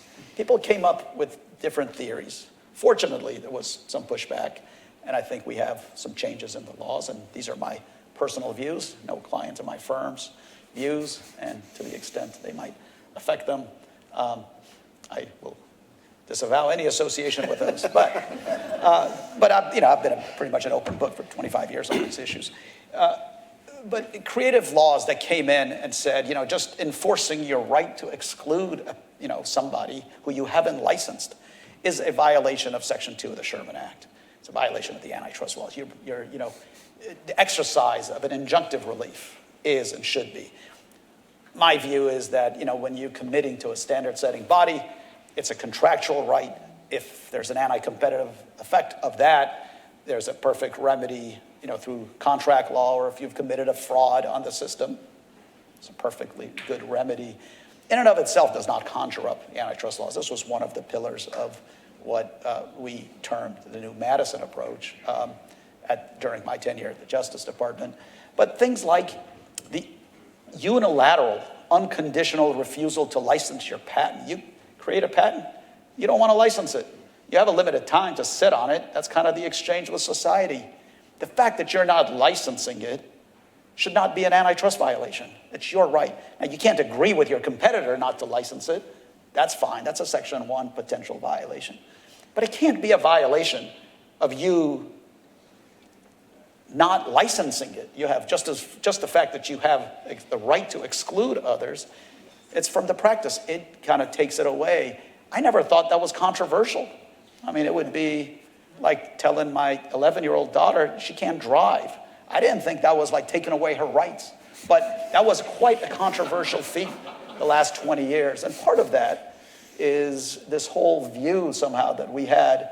Again, it's great business. You go and extract something out of Congress or out of a regulatory agency because it's good for your business or you're competitive, or you don't have to pay a license fee to an innovator. But the long-term implications it has in the pharmaceutical industry, in other sectors, chips and others, is huge because it takes away incentives. I think we've had decisions in the Ninth Circuit and the Fifth Circuit and the Supreme Courts around the world that have now adopted a lot of those theories, which I think is good for broader innovation policy. But I don't need to give specific examples about where U.S. has lost its leadership to foreign countries. I'd like to stick on that topic for a second and have a question for Adam here. And kind of talking about, what might be considered our chief rival right now in China, kind of picking up on some of these themes that we've been talking about. It's pretty clear right now that there's a Chinese state-sponsored project for achieving global technological leadership in key areas of technology, and that they've used some probably, politely call them extra-legal means for some of these. But in addition to that, they've set up a strong domestic IP system as well. But in response to this growing threat from China, some in the U.S. have started to talk about ideas along the lines of just making Chinese-owned U.S. patents unenforceable. And I would like to explore this idea a little and ask Adam to comment on it and whether or not it's likely to be an effective approach, and explain his thoughts.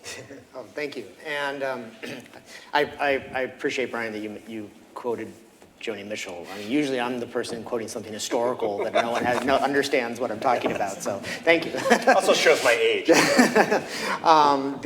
But it would to give you the conclusion first. It would be a disaster to turn the patent system and patent rights into a political chip that we are using in our foreign policy efforts and in our attempt to address this global competitor that has arisen in the 21st century and has been a global competitor, and we've only recently recognized it to be as such.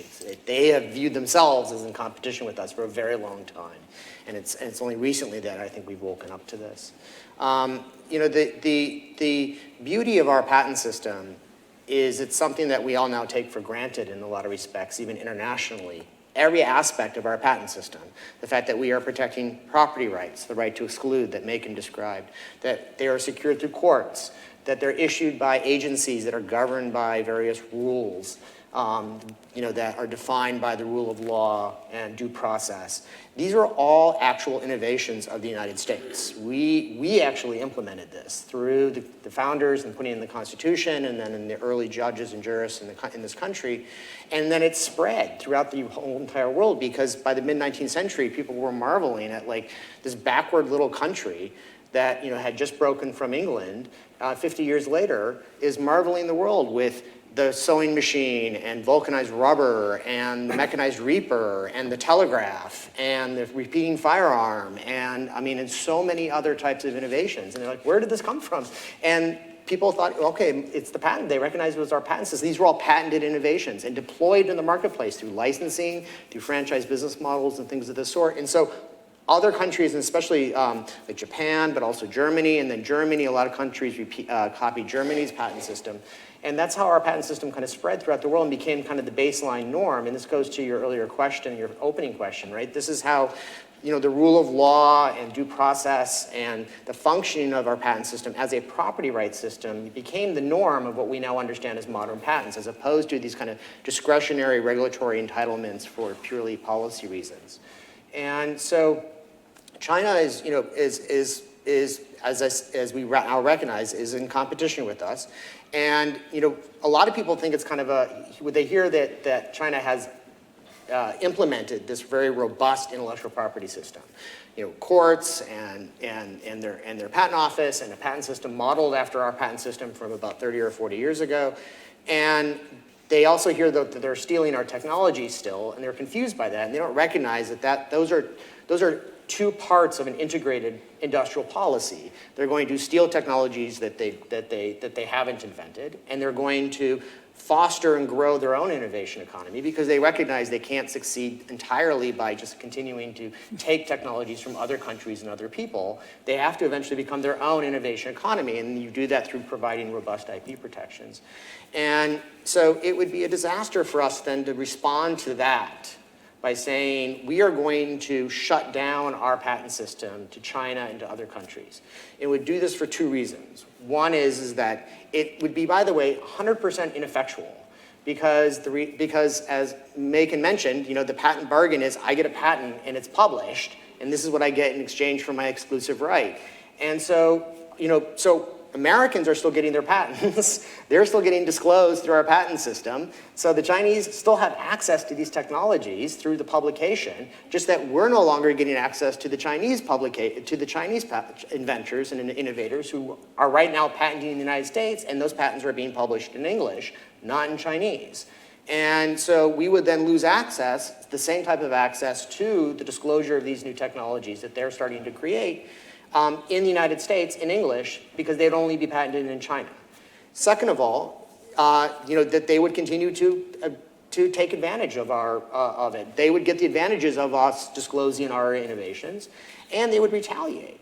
They would say, fine, if you're going to shut down your patent system, we'll shut down our patent system, and this will balkanize patent systems, and this will be the easiest way to throw not just sand, but like acid into the gears of the global innovation economy, where you have technologies, especially mobile technologies, but biopharmaceutical technologies as well, that have supply chains throughout many different countries, and you need to have kind of settled rule of law norms governing this that apply to every person, every citizen equally, and it won't happen if we just start doing things like this. If I could judge real quick, I just want to say, because I have another quote I need to say.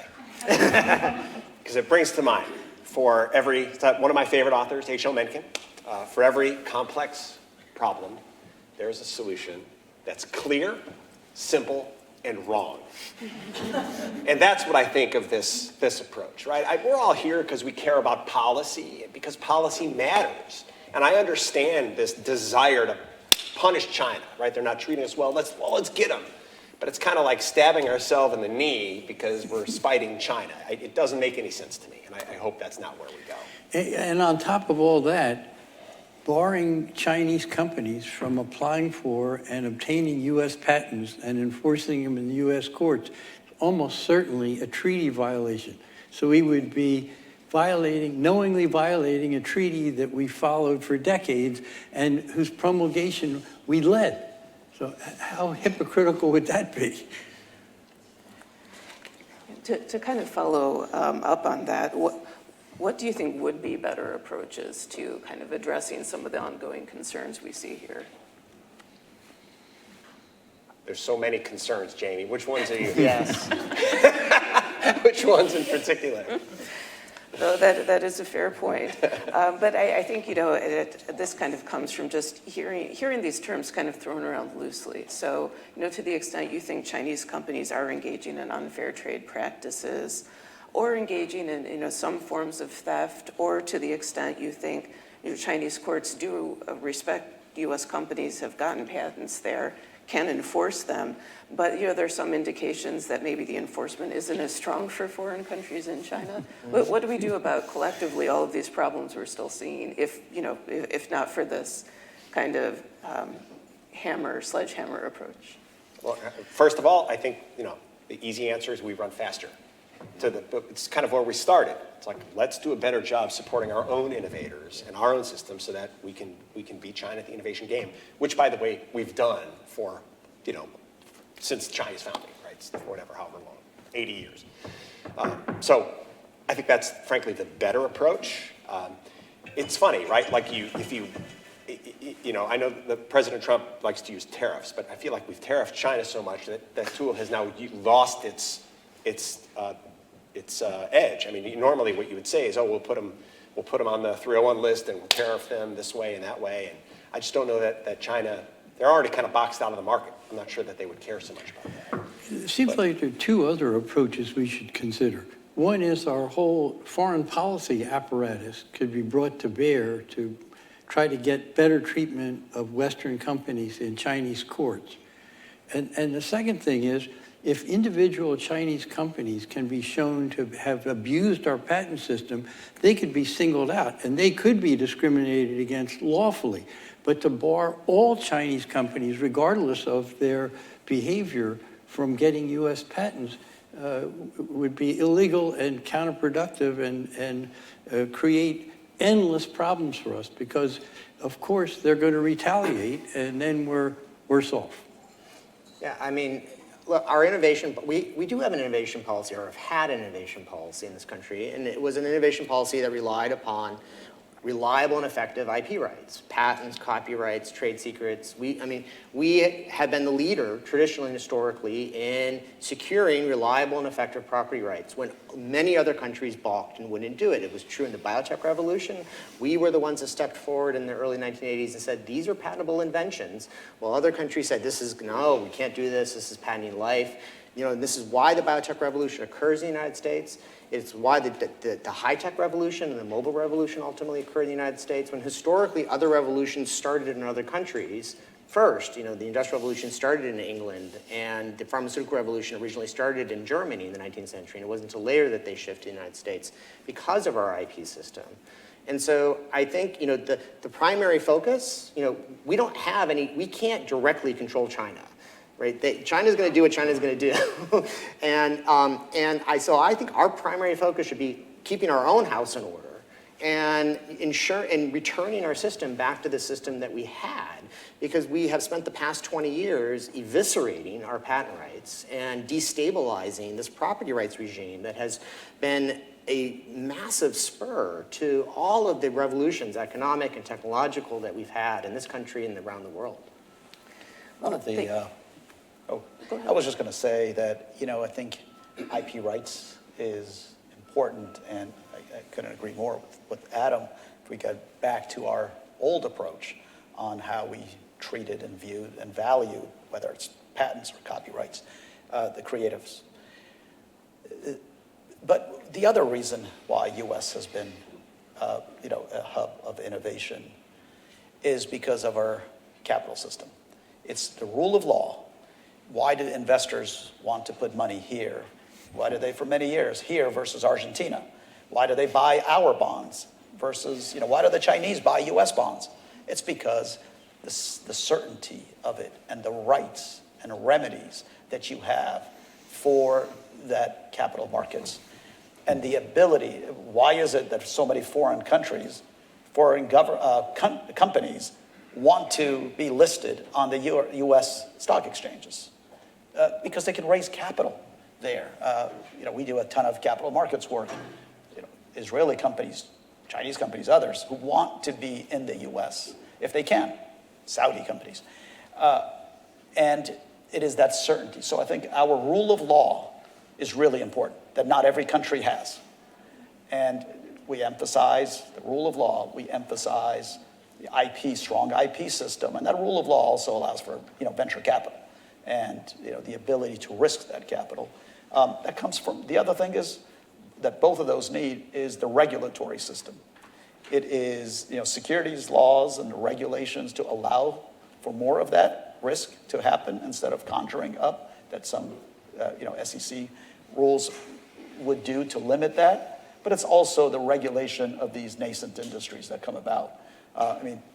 Europe couldn't have, not to criticize Europe, but I will, they really rushed as fast as you could to regulate this new thing that nobody really understood what the heck it was. Artificial intelligence. Well, what is that? Is that NVIDIA and their chips? Is it OpenAI? Is it, applications of them? But in Europe, there's a full regulation for it. In the United States, we don't have that yet. Now, will there be some societal harms until we do or other things? We got to let the system work before running to regulation. It should be, as traditionally has been in the United States, some of these regulations, of course, health and safety, you want to protect that. But just economic regulation for the sake of doing it in Europe, is not great. It should be the last resort when the markets fail. The lightest touch of regulation, I think, is antitrust and competition for economic regulation, and we should rely on that. And I think that's been one of the hallmarks in the United States about how we treated that. And I think if we go back to that, promote that, use our diplomatic influences to open up market access for U.S. companies, as Judge Michel said, but go out there. To the extent they're using their rules to deny access for U.S. markets, that should be reciprocated. Tariffs is one tool, but market access is really important. And that would be a huge part of, I think, somebody like the Secretary of Commerce and others who would and should do that as part of a broader innovation policy. Well, switching gears a little bit, I'd like to pick up on what Brian said about kind of focusing on ourselves at home and making sure we have our own house in order. And I think that is a very important point. And one area where I think the United States has had a lot of criticism about the coherence of its overall policy is the issue of patent eligible subject matter, which, as probably many of you in the room know, has been the subject of 4 recent Supreme Court cases and then a number of follow-on cases since that last case was decided in 2014. And I'd like to ask Judge Michel to expand upon this a little bit, how these Supreme Court cases have affected our system and how they position us vis-a-vis other countries and what we might want to consider in response. Well, first of all, these cases have created chaos, unpredictability, uncertainty, and therefore unreliability of patents. The more you make patents unreliable, the lower the incentives are, the less innovation you get. It's really about that simple at the most basic level.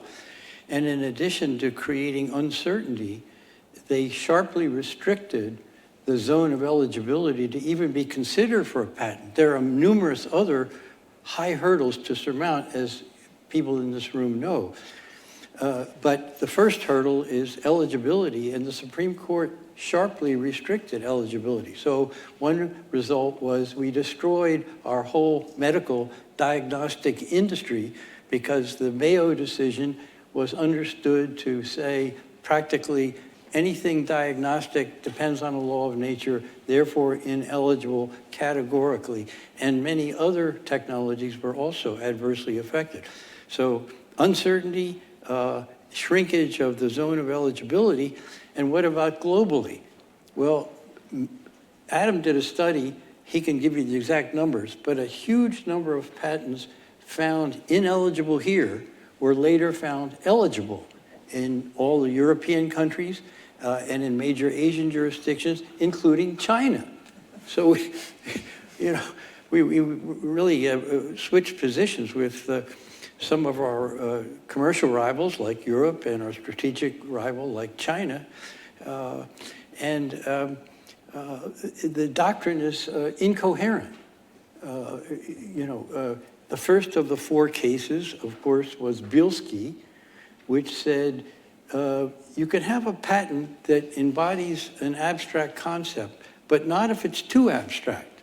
But then they refused to give any hint at all about how abstract is too abstract to be eligible. And then a few years later, 4 years later in Alice, they doubled down on that, again refusing to give any hint or definition and making it even worse. And then the Alice decision was put on steroids by the court I formerly had the privilege of sitting on, where they extended the doctrine of Alice to say, unless you improve the functioning of a computer, nothing that you do on a computer can be eligible. It was a completely crazy doctrine. So both in the medical area and the information technology area, these four cases have been extremely harmful. And ironically, the Supreme Court has been asked in the ensuing decade plus upwards of 100 times, please revisit and revise this case law. They've turned down every single request. The message I draw is clear as could be. They have no intention anytime soon of straightening out this chaos. Someone else is going to have to do it. Well, the only other agency of our government left is the Congress. So, of course, they have this so-called para bill before them. It may need some adjustment. I'm not saying it's perfect, but it's a huge step in the right direction, in my opinion, and it would sharply reduce the unpredictability and greatly enlarge and appropriately enlarge the zone of eligibility.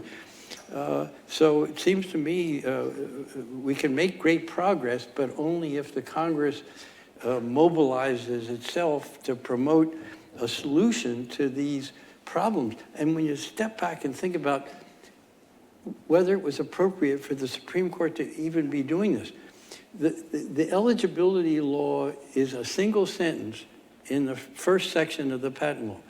It has 0 exceptions in it. And it expressly makes eligible improvements. But the Supreme Court comes along and casts doubt about improvement patents and creates a common law of eligibility in interpreting a statute that has 0 exceptions in it. So it's questionable judicial behavior, in my opinion, at the very least, and it's inconsistent with Congress's Section 101, so Congress should step in and in effect say to all the courts, hey, we really mean it. There are no exceptions by categories to eligibility. There are other requirements, but there are no technologies that are automatically ineligible. So that's where we are, and seems to me the solution is simple. The difficult part is getting traction in Congress because it's very easy to slow things down, stall them, create confusion, engage in PR wars, PR campaigns, massive campaign contributions, and all kind of other levers, and that's been done. So these 3 reform bills, para, prevail, They're having trouble getting traction. I think they will eventually. The big question on my mind is, will it be soon enough? Or will China be so far ahead at that point we can't realistically catch up? There already are 2 think tank studies that suggest that overall, considering everything, China's already ahead of the US in at least 37 of the 44 most advanced technologies in the world today, the 21st century technology. Now, even if those numbers are not exactly right, and you can debate it, they're closing fast and they are ahead in some, and this is a self-inflicted wound. We've eviscerated our patent system and the incentive to invest that it previously provided amply, and now it doesn't provide it amply, and the solution is to strengthen patents, including by reforming eligibility. So I hope we will take the obvious course of action. Thank you. Does any other panelists want to comment on that? Oh, God help us that we're looking to Congress to save us all. But, but I mean, if you had said to me 20 years ago that the US patent system is going to become closed, and guess which 2 sectors of our innovation economy it's going to become closed to, I would have said, maybe old school, machines and stuff. But if you had said, no, it's going to be biotech and high tech, computers, I would have said you're crazy. I mean, those are the leading edges of our innovation economy. Those are what made us a global tech leader.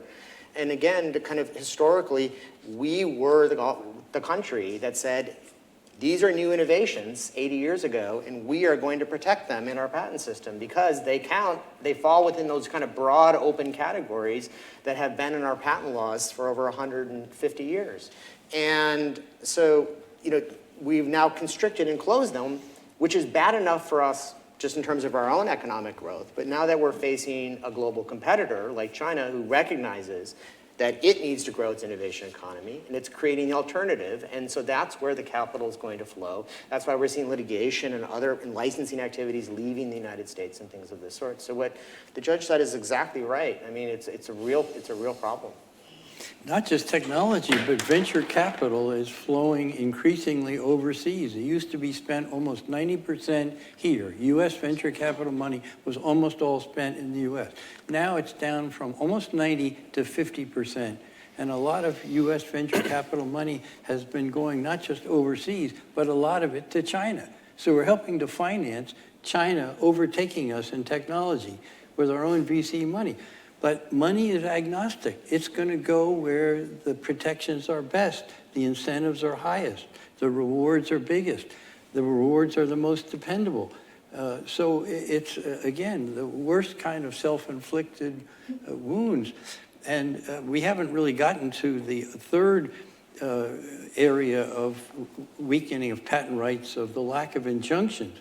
But the combination of the ineligibility mess, the lack of injunctions, and to some extent the excesses of the Patent Trial and Appeal Board have all combined to severely weaken the incentives of patents by weakening the patents. And we've gone back to where we were before. In the decades before the 1980s, we had very weak patents. In the 1980s, we strengthened patents. We had the Bayh-Dole Act, the Hatch-Waxman Act, the creation of the Federal Circuit case law. And so for several decades, we had innovation exploding in the United States, surging in the United States. And now in the last 15 or 20 years, we've been reversing course and going right back to where we were before. We know that how this movie ends. Why are we doing this? Well, to pick up on one of your points, one of the laws in the 1980s, the Bayh-Dole Act, was really foundational in establishing our tech transfer system at the universities. And again, as many of you may know, there was a proposal in the last administration that would have really reinterpreted part of this act and affected the patents that universities and other federal recipients of federal funds, how they could enforce their patents. And Brian, I was wondering if you could talk a little bit more about this proposal and your thoughts on this. And Well, sure. I mean, as I recall, that it was, and again, it's a good example of you forget, we created this whole ecosystem back in the day. And I know, I think Stephen Salka earlier talked quite a bit about Bayh-Dole and what the world was like before Bayh-Dole. You'd have these great inventions, they'd sit on a shelf gathering dust, but you incentivized this kind of transfer between the universities and the private sector, and it did lead to all sorts of great innovations like this. But the terms that were used in the Bayh-Dole Act, again, creative lawyering, Megan, to your point. By the way, I take great offense as a lawyer. Yeah. But no, so, but creative lawyering, they found some language in the Bayh-Dole Act that said, oh no, we can say it's unreasonable, right? I think that was the term. The prices that are being charged are unreasonable. And so the government now gets to come in and say, no, we're gonna march in, we're gonna take your intellectual property rights because we think the price that you're charging is too unreasonable. And that is a terrible idea, right? Because this is sort of, government price controls, and I just generally think those don't work, period, full stop. I think we've seen that throughout history. And I just, I'm thankful that there was a real groundswell of opposition.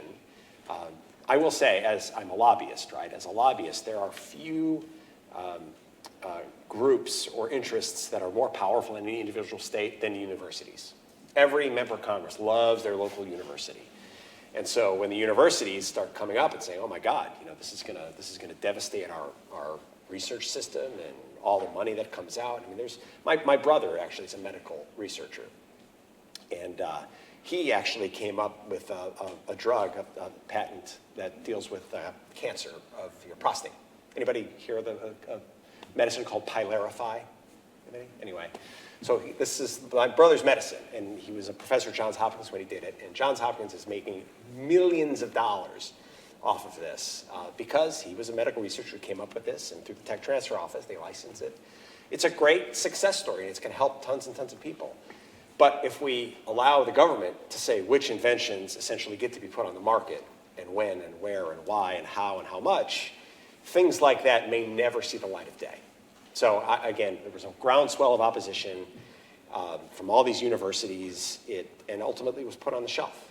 Now, I hope it doesn't get taken back off the shelf. I don't think it would be by this administration. We haven't talked, by the way, about personnel. I hope we will in this administration. But I'm hopeful that we won't have to talk about that again. Well, in 1993, we went through this again, remembering kind of mistakes of the past. And this was when Hal Varmus was the head of the NIH. It was right between Dr. Bernadine Healy and Dr. Varmus. And Secretary Donna Shalala had just come in, new administration, about putting limits. And remember, back then, AIDS was a big deal as a disease. We were still trying to find diagnostics and therapeutics for that. So AZT was an NIH-developed drug. I was in the Office of Tech Transfer at that time. So it was this beginning, this huge political issue. There was a senator from Arkansas, Senator Pryor, the father of the latest Senator David Pryor, but forget his first name, Mark Pryor was the son. David Pryor was the dad. And then there was a young congressman at the time in the House side by the name of Ron Wyden, who really made his name on this obscure committee called the Small Business Committee, subcommittee of something else, but then he became a senator and now chairman of the Finance Committee and all of that. But they kept on holding all these hearings about taxpayer-funded drugs and the use. And so they wanted to mandate two things: the reasonable pricing clause, which meant that you set prices. You couldn't set more than X amount. There was some kind of formula. And the second one was the margin rights, which was effectively a government demand that you can't provide exclusive rights for the development if the government had any funding of it. Went through this whole thing, and then they realized, Secretary Shalala, to her, and I think she had been president of University of Wisconsin at the time or something, had come in, and she really figured it out, and she shot it down. And there was a lot of political pressure to amend or effectuate the Bayh-Dole Act through regulation through the Department of Commerce to do that. And now we're going through it yet again because, somebody's affected. It was a terrible idea then because it removed the certainty for investment. Which pharmaceutical company is going to come and plop down $200, $300, $400, $500 million to take some patent application or patented product into the whole FDA process to come up with a therapeutic or a diagnostic at the end of that, if they know that if they blow, 500 million bucks in it, then within, 2 years, they're going to march into the rights and take it away and give it to somebody else who can do it more cheaply. They're just dumb policies, and people will come around, is my hope. So just to follow up on this TRIPS waiver is like this too. When Perfect you have these idea. exigent circumstances, right? It's the seduction, right? It's the seduction. We're going to abandon our principles in order to solve the problem that's in front of us in the way that we think we need to solve it. But we're going to abandon our principles. But, we have those principles for a reason, right? They have guided us. They have led to the economy that we have. And I, for one, maybe this makes me, I'm a Democrat, but it makes me a conservative. I don't think we should abandon the principles. Anytime anybody tells you, everything is different now, we got to throw out all those principles, and you got to be skeptical of that. So I agree. Like keeping the property Brian used rights. to be a Democrat. Yeah, I used to be. I'm an old Bill Clinton Democrat. I'd say it that way. So look, I think I would say a lot of the issues that we deal with China fall into the same category, where it's this seduction of wanting to be tough against our geostrategic rival. But we do stupid things because we abandon our principles. And I really want the United States to stick to its principles. Yeah, I mean, it all comes out of, the adage, you never let a good crisis go to waste, right? And every time, and there's always going to be crises, right? Whether it's AIDS, whether it's the COVID pandemic, whether it's something, there's always going to be the pressure from particular people to abandon the system, abandon the rules. This time it's different. We have to change everything. Abandon the rule of law. Abandon the rule of law. And the Bayh-Dole Act is a really great example of how the United States doubled down exactly on its principles. At a time when we were faced a geopolitical challenger at that time, a very different one. I mean, young people today will no longer remember the Soviet Union, but I think all of us here are old enough to remember it very well. And when we used to think that hiding under our desks would actually help us if there was a nuclear war. And there was a real, in the 1970s, we remember Jimmy Carter, and there's a national malaise, and there was the stagflation, and there was a real questioning of, what are we going to do? We face this challenger, primarily a military challenger, not an economic challenger, but a challenger at the time. And as I always like to say, we didn't beat the Soviet Union by becoming more like the Soviet Union. We didn't say, okay, we're going to adopt price controls and top-down industrial policy and start dictating things. We doubled down on the patent system and on property rights. We adopted the Bayh-Dole Act, which promotes commercialization of new innovations through the patent system. We created the Federal Circuit to create more certainty and more stability to these national property rights that have long existed in the United States. And that's why we succeeded. And I think that is exactly the same type of lesson that we should be applying today. We should be doubling down on our system and fixing it, not trying to mimic what China is doing and what other countries are doing. Google is listening to me, I guess. Always listening. It's always listening. I like Google. Thank you for that. Well, I'd like to pick up on Brian's suggestion. We talk a little bit about personnel, and I'd like to circle back to something that was touched on at the very first question, which is, the need for maybe more coordination of our national policy and IP. And I thought it's kind of ironic we have a position that's called the Intellectual Property Enforcement Coordinator in the White House. And that position has been around for almost 20 years now. And I was just wondering, I don't think there's been anyone nominated for that position yet in this administration. But, apparently it hasn't solved the problem of coordination yet. I was wondering if you have thoughts on that, or whether that is the right approach to doing this. If somebody is labeled a coordinator, watch out. Because what it really means is that person has no real power at all, not in charge of anybody, can't fire anybody, can't spend any money, but he's going to plead with people to be more coordinated. Well, how's that going to work out? We know how it's going to work out. That position has been largely stillborn since it was created. Sometimes it hasn't been filled, other times it's been filled by people very capable. Chris Israel is an example, and there are others. but it doesn't really matter because it's a nothing position. The Secretary of Commerce has power. The Patent Office Director has subordinate power, and other people around the government. But the IPEC coordinator really doesn't have any power at all. It's a staff position within OMB, and it's subject to the OMB hierarchy. So if we're going to count on that to give us great IP policy, we're going to be sadly disappointed. Used to be at the NEC, used to be at the Department of Commerce when Chris was there. It was at OMB, it could have been at, nobody wants it. And that's got to tell you something. Now, again, personnel is policy, and it really matters. If you have the right person in that, they could turn it into something, especially if they have their center of power comes from a certain place. And they can then contact those agencies, say, hey, you know what, you're going to do this, and I want you to do this. And you know, like the people at the NSC might be able to do that within the broader national security apparatus. So it really depends on who it is. But I don't think we have done that. And some of the folks who have occupied that have actually, probably I would argue, were advocates for weaker patent policy.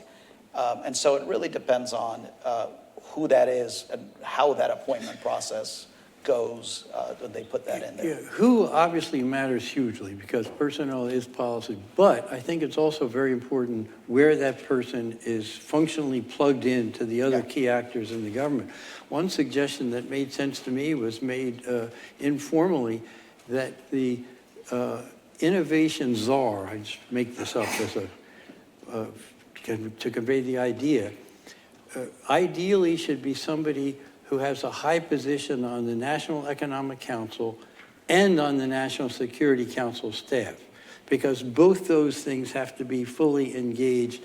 And as Macon correctly says, if the president of the moment, whoever it is, whichever party, stands behind somebody who's trying to coordinate or direct IP policy, it will happen. But if it's just talk at any level by anybody, it's going to just be talk. Well, I know we only have a few minutes left, so I wanted to close by asking each panelist to briefly identify first the easiest action you think the new administration can take to strengthen American innovation leadership, and second, the toughest challenge the administration needs to start addressing to achieve the same goal. So let's start with the judge. Well, I'd say that if the administration back the 3 reform bills, particularly restore, because if the right to exclude actually isn't the right to exclude, then the incentive for innovation has gone right down the drain right there. So whatever reforms we need, I would put at the top of the list, pass, restore. It's a simple, easily understood, one-sentence bill, reportedly written by Adam, brilliantly thought through. All it does is shift the presumption. It says if you've proven infringement of a valid patent, so you're now in the post-trial phase, you're presumptively entitled to an injunction, but the adjudicated infringer can come forward with evidence to show that it would harm public health, be unduly detrimental to that infringer, or some other equitable consideration which could be waived by the judge, and the judge might deny an injunction. But absent that kind of proof, the injunction should follow, as it always did traditionally for 240 years. So we ought to get back to the right to exclude being a right to exclude, which means an injunction except in exceptional circumstances proven. I will just incorporate by reference everything that Judge Michel just said to keep us moving along. He said it far better than I could. So, I would say it a little bit differently, but I was going to also talk about these bills. One thing that we have not seen since these bills have been introduced is an administration leaning in favor. Just having the administration lean in favor, say positive things about these bills, spend some political capital, that would be an enormous sea change for these bills. So that's what I would really love to see. And look, we do have a Secretary of Commerce who himself is a patent owner and who's written about how important the patent system was to him personally. I'm hopeful that he will empower his USPTO director and he himself and will in the interagency encourage this kind of activity on the part of the administration, because that really would change the calculus enormously. In terms of what's difficult, to start with what we talked about before, is ensuring U.S. intellectual property rights overseas. Always a hard issue. I should have mentioned this. I mean, look, we were talking about China's IP theft and China IP problems when I was on Capitol Hill 25 years ago. But we were also talking about Brazil, and we were talking about Japan and Colombia and Turkey, and a lot of countries have issues there. China is just the biggest economy where we have these kinds of issues. That's always been a perennial problem. It always will be a problem, and maybe there are creative ways to resolve them, but it's going to continue to be a problem.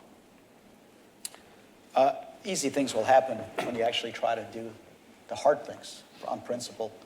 I think it's about time for folks to shock the system and introduce and support criminalization of willful violation and infringement of patent laws. We have that for copyright law. If you're mass producing and stealing, I don't know, Disney's Snow White or something, you can be subject to criminal felonies.